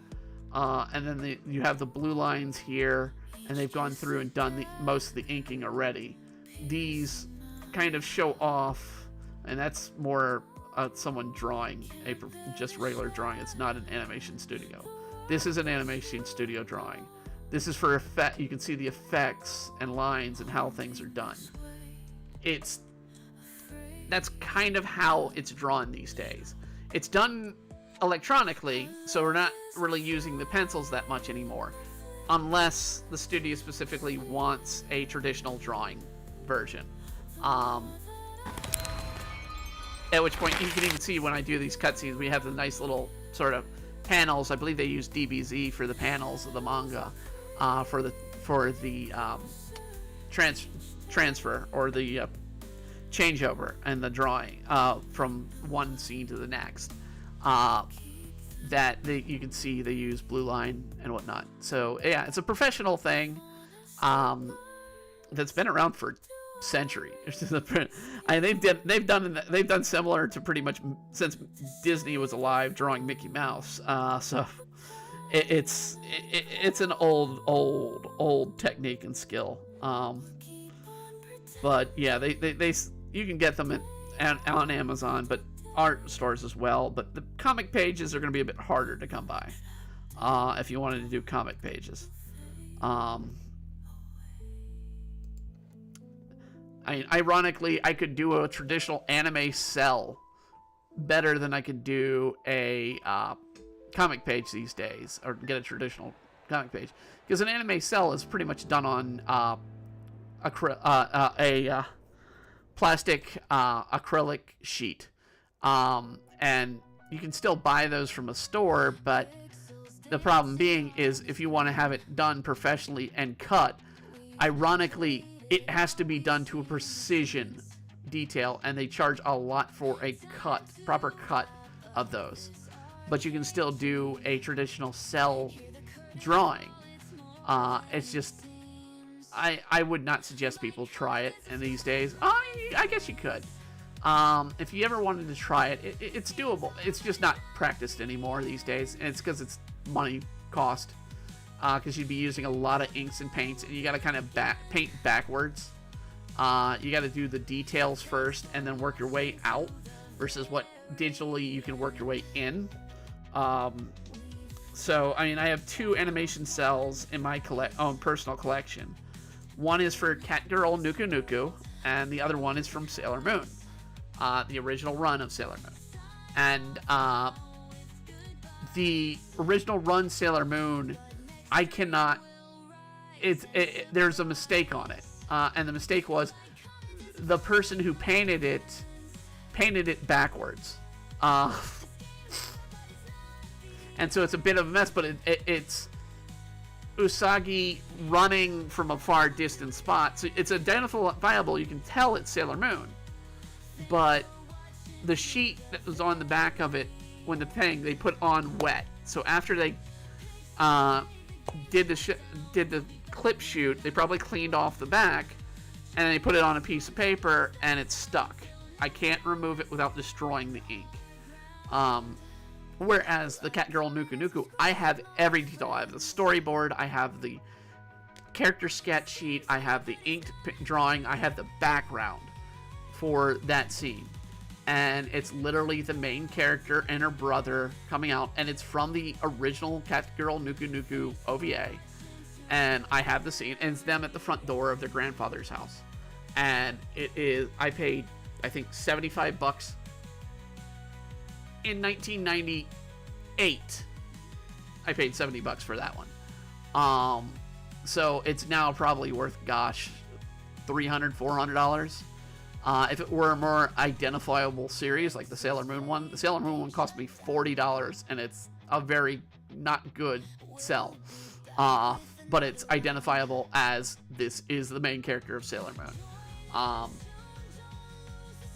And they are two of my prized collection. I don't want to get rid of those because they are absolutely good. And I love the Cat Girl Nuku Nuku because I get all the little details.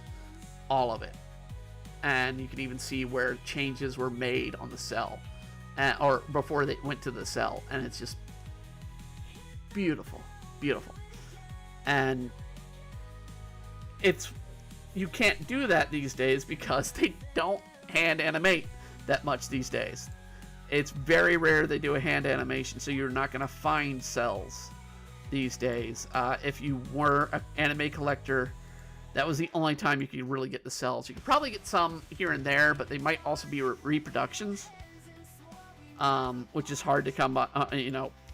They're good, but you can't guarantee they're not reproductions because there was a flood, I think, during the late 90s, early 2000s, particularly early 2000s, where they were doing reproductions of a lot of famous series. I can't say that Sailor Moon's authentic. That's part of the problem with the Sailor Moon one. I can say with the Nuku Nuku it's authentic, and I can point to the exact scene in the series. So it's like, yep, that's the scene I own. So it's like, all right. But yeah, it's learning animation techniques. When I was in college, they were teaching traditional animations. My senior year, we had one of the artists that was a traditional artist on Looney Tunes that also worked on Courage the Cowardly Dog. And she came in and did it. And she and I really just got about talking about how the technique is of animation in cells, because I had already learned how to do a cell painting, and they didn't really teach that in my college. And it's such a nightmare. It really is.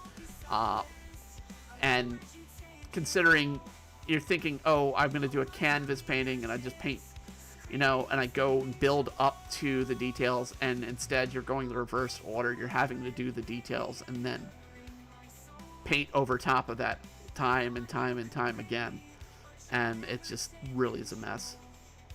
Oh, good. Love Sailor Moon. Such a classic. Just watch the great video on Treasure Island and how it was animated. Yeah, essentially, I can even tell that the Sailor Moon animation cell I have would be from the final season, because I know it was packaged with a lot of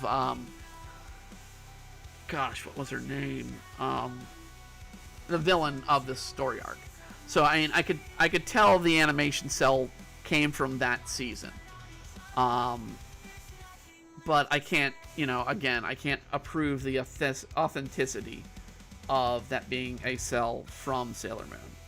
I love the concept of having one, but I mean, I would pay. I guarantee you the price on that, if it's authentic, is well over the $40 I paid for it.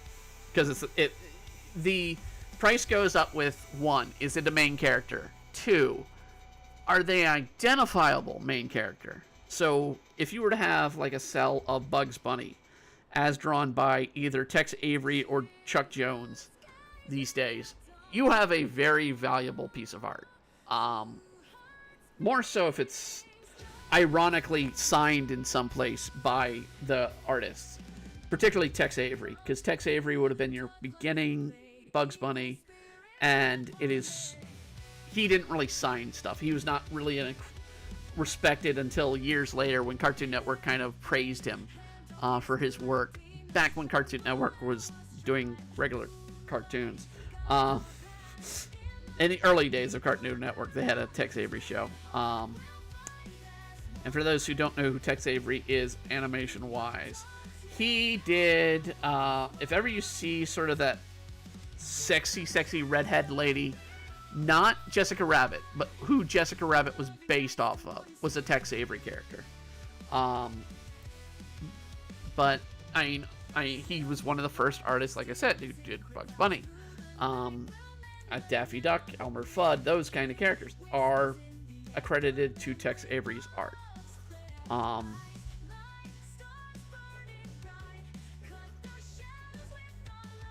And then Chuck Jones, of course, because he is infamously one of the greatest animators of his time.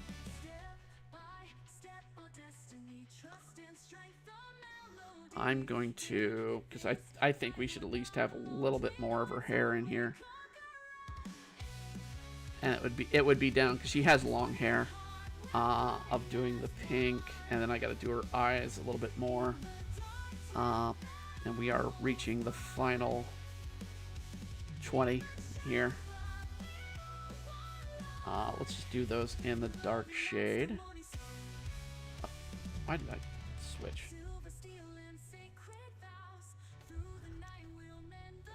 But yeah, it helps to study these techniques. And the way I learned, I knew people that had worked on the industry. Particularly, I give credit, and I chat with him regularly. Steve Bennett. If you've been to a convention, you might have heard of his name. He worked.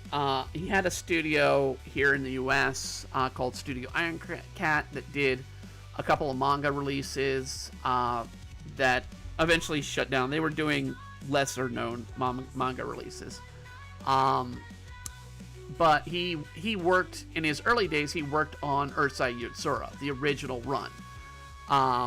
He was an artist that drew Lum from Urusei Yatsura, main character. So he knew his stuff, and he taught me how to do animation cells. As he taught a lot of people. It was one of the classes he would do during a convention. And a lot of people wouldn't go to it, but it was actually one of the more interesting classes to learn professional work.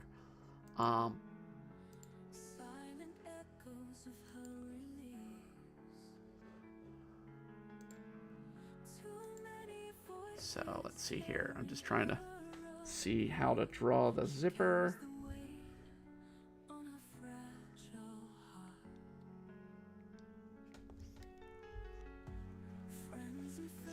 And the eyes, I need to kind of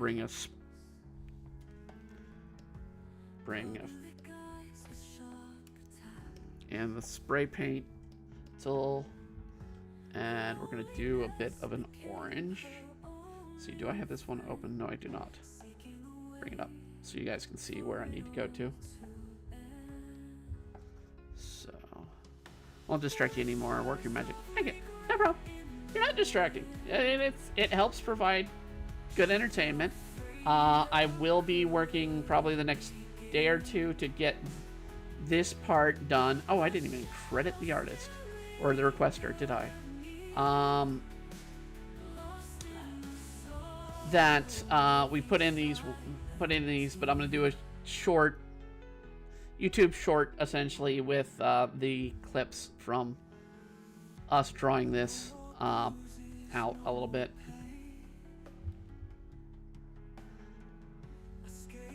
Why did select deselect? Why am I not getting the selection that I have? Yeah. There we are.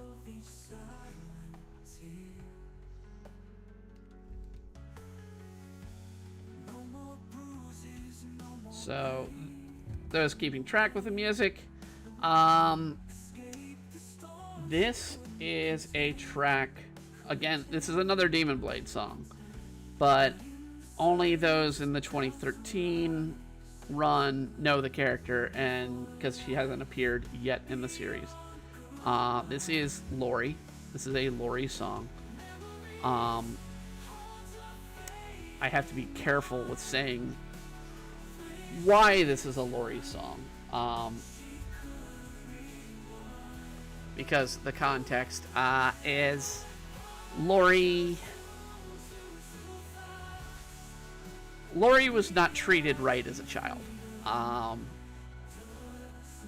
And she exited life quickly. And it's her backstory that she starts to kind of regret it as she becomes more of an important character in the series. That she made that decision. But it's not something you can take back. You kind of have to live with that. And Lori she becomes one of the members of the team, but she is literally known as the Witch of Lies. She is a witch ghost and plays a part in the series as pretty much a magical yet fun character. Her appearance in 2013 had her as coming in as a comedic element, and in fact had her fourth wall breaking and the issue she was introduced in.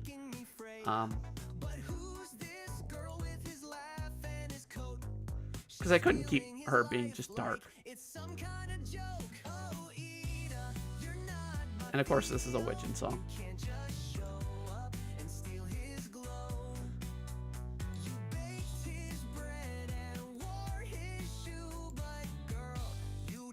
His magic like I do.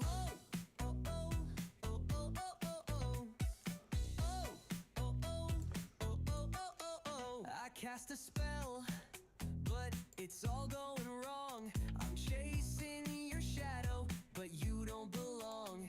You hold I think this may be the final approved one for Witchin' 2. I don't remember. Oh, no, this is the not approved one. Oh, and if you ever do want to try AI from image gen to coding to voice conversation, voice changers, drawing assistance, level voice character, just let me know. I might do.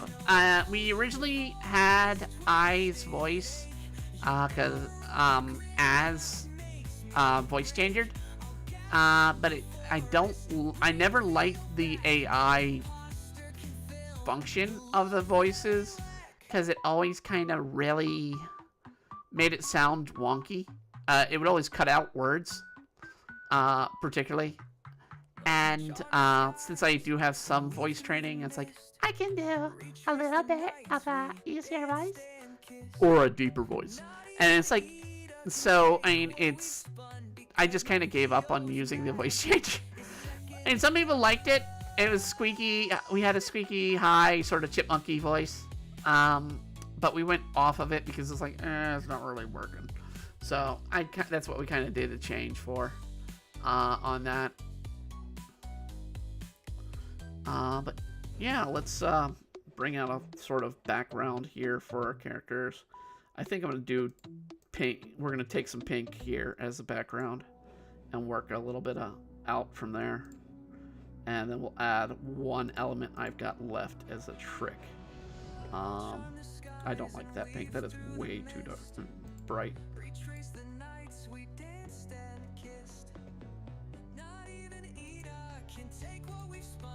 Alright.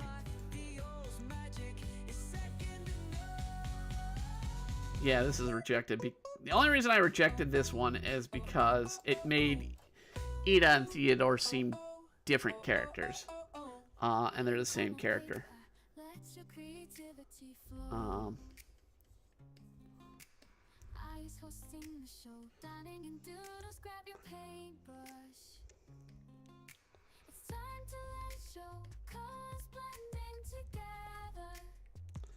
Just sort of do a little something with the background here. Doesn't need to be anything but abstract. And then we'll add. Oh, and if ever you do want to try AI from, we kind of,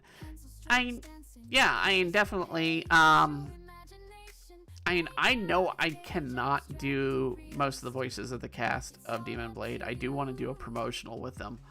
I know Maya's sort of your sporty, somewhat lower voiced female, while Tetra is more effeminate, quiet voice, but it has a little bit of a rasp because of the throat. Same with Tetsu. The voice doesn't really change between Tetsu and Tetra. it just gets a little higher pitch. Eno is definitely a squeakier, softer voice. And Kyle's boisterous, but very manly. But not like deep manly. He's like more teenager. Like, hey, what's going on? But a little bit better than I could do. Akoda's voice, Pablo Changer, and GitHub, Custom Fork. From sounding from Morgan Freeman to Galgura, the one I have, and I haven't used it in a while. The program I have for the voice changer, where is it? Voice Mod. I have the program Voice Mod, and it has AI voice. Let's see if I can kind of do it here. I might even be able to change it on stream. So let's see here. Let's continue. Done. Okay, so you're kind of hearing my voice raw. Let's see if I can change this, because I have it pre-programmed. Alright, so this was I for you for a little bit, but I wanted to change it to something else. I can, but the AI kind of cuts out some words or something. So, and I haven't updated it, but kind of how it works. And sometimes.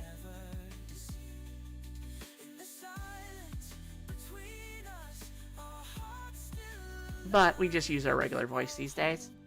And this is literally my voice tired. I tend to speak with a softer, higher voice in real life. I tend to speak about like here, and that's my voice as I regularly talk. But come the end of the day, I'm kind of like down here because my voice gets tired, and it's a lot of effort to speak from the nose, and my body's inclining to try and do my diaphragm versus the upper part of my voice box, which is what this is. So, yeah, that's what it is. And so when I do these videos, it's kind of really hard to just stay in the upper voice like this. I talk a lot when I'm out in public, and I talk a lot in myself, and I also sing, but horribly. But yeah, no, I definitely wouldn't mind if I can get a decent AI program going for the voice. I wouldn't mind doing it, but it's not seen it yet from a program.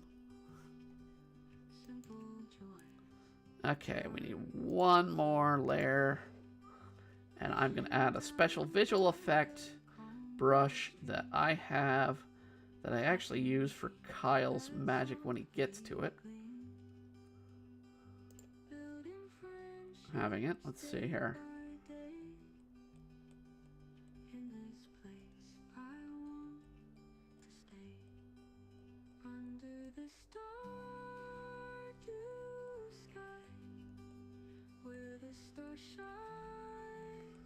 I gotta go through so many of these because I have so many of these in here.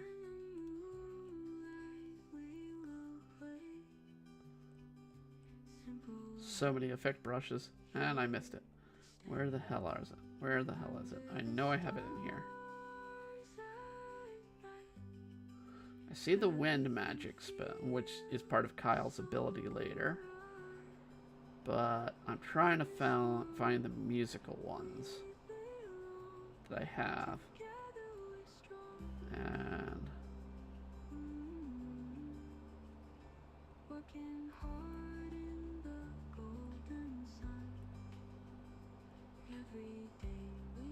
I got a lot of ones for Mai and Eno in here because there's so many magic. Plus, I've been adding Ida and her spells for witching. Trying to find musical note. Writing. It's not writing. It'd be music. Oh, this will work. This will work. Okay. Let's make sure the brush size is large. Let's see how this comes out. No, that's still way too small. I don't. Alright, that's me just kind of messing with there.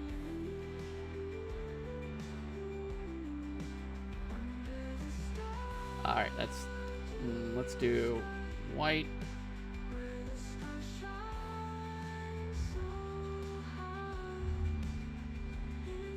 That's a little messy. There we go. I might just do this in the background.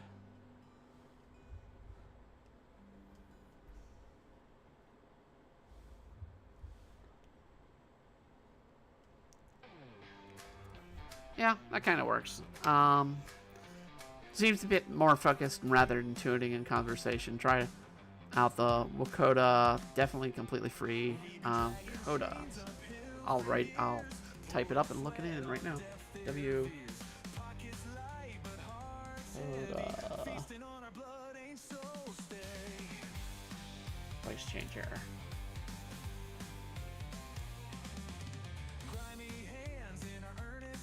Yeah, I'll definitely try it out. We'll have to test it out on the next, probably next week if we do the Aliens stream. I'll definitely try out the voice change. If people like it, we'll go with it. I mean, people like the chipmunk voice, but the only problem with the chipmunk voice is it really got shrill at times. And I'm trying to be like a little bit. I am not hiding the fact that I'm trans, and with my voice. And when I want to be authentic, I want to make sure the authenticity is there. I mean, today's subject was a little bit towards authentics, but we needed to be a little bit more humorous. But it takes about 2 to 3 seconds depending on chuck load, but far natural. Even my deep voice sounds like one-to-one Taylor Smith right on X-File. I'll definitely, I'll try it out afterwards. But I won't debut it until probably the next Drivel Draw. I won't do it on Stardew Valley, our Stardew Valley stream on Sundays. Which I will note, we do not have a stream this Sunday. We made a note of a couple times during the Stardew Sunday. We will not be streaming Sunday because it's Easter, and we've got a family. Family wants to get together. I don't know what we're doing, but we're doing something. But yeah, we have our finished piece here for the stream, so people can see. It's the, like I said, we couldn't really. I can't technically do the Yoko Ono song in a drawing because it's kind of hard to do music in a drawing unless you know the lyrics by heart, write them down, and have them singing those lyrics. And same with the notes. With see, I can do that in Demon Blade. We can have Kyle singing Mystery Girl or one or two other songs that he sings on the Demon Blade tracks. But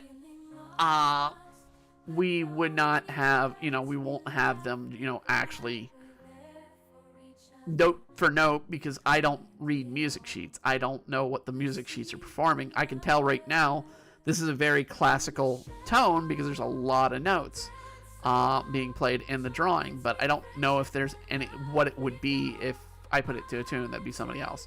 Happy Easter. Yeah, thank you. Same to you, Jackrabbit. Yeah. Go out there, enjoy Easter. Remember what the day is. It's not, go out and have a glorious, happy day because it's, very solemn remembrance for people out there. And we're going to try and do a couple of these regularly. The only times I might break, like we were supposed to do this stream last week, but content literally.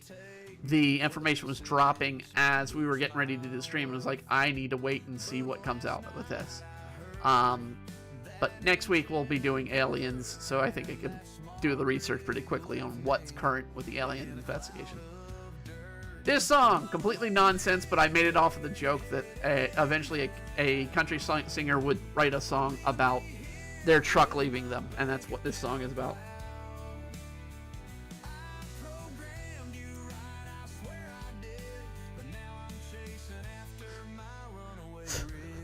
So that being said, I thank you all for joining in tonight. We have our nice little request drawing. We'll have a new one next week.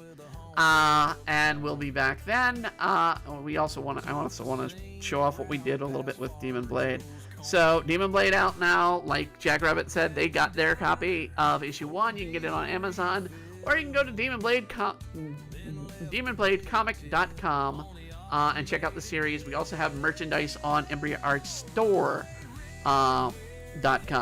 You can go there. You can get some T-shirts. I'm going to be adding some new merchandise, especially for Witchin'. Because we haven't done any Witchin' merchandise, and I might do a few new Demon Blade ones. I don't know what I'm going to do yet, but there'll be some T-shirts and others. You can get I know you can get a Demon Blade hat, a Demon Blade bag, Demon Blade shirts with either Tetsu or Mai on them, or a Demon Blade mug with Tetsu on there. Very infamous image I did, B, and it's the same line we use here, so I'm going to pull up that very same image because there's a line we use at the end of every stream these days, which is, let's see here, let me find it. It's going to be in the promo art.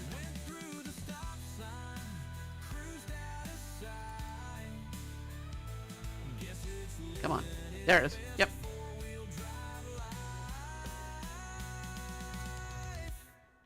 Be who your heart tells you to be. And that's essentially what we kind of say. We say, go out there and be who you want to, or be the best you that you can be. It comes from that same line concept. It's be authentic to yourself. Be, willing to advance and get better, but at the same time, if the best you can do is get up, get out of bed, that's being the best you can be. So I hope you all enjoyed in tonight. And like I said, I'm going to try and do some video work to bring out the animation or the request, which I did not mention. Let me do the request here. It was brought to us by KDev2055 over on DeviantArt back in November. They requested, please make me a request. John Lennon is play on his Steinway piano singing the Ballad of John and Yoko with Mariamo Omaya, or Oyama, and sitting in a wooden chair. Well, we didn't do a wooden chair, but wearing the dog suit, looking sad, but putting a little smile. So we did a slight small smile to her. So yeah, and they gave us the picture of John Lennon from the Yellow Submarine, or the some other. I don't know if it was the Yellow Submarine or not. It's been a while since I've watched any of the Beatles animations. But I thank you all for joining in. I thank Jack Rabbit for joining in and chatting with us tonight. It's always good to have somebody join in and chat. And as always, go out there and be the best you can be. Have a wonderful evening, a wonderful week, and a wonderful year. Good night, everybody.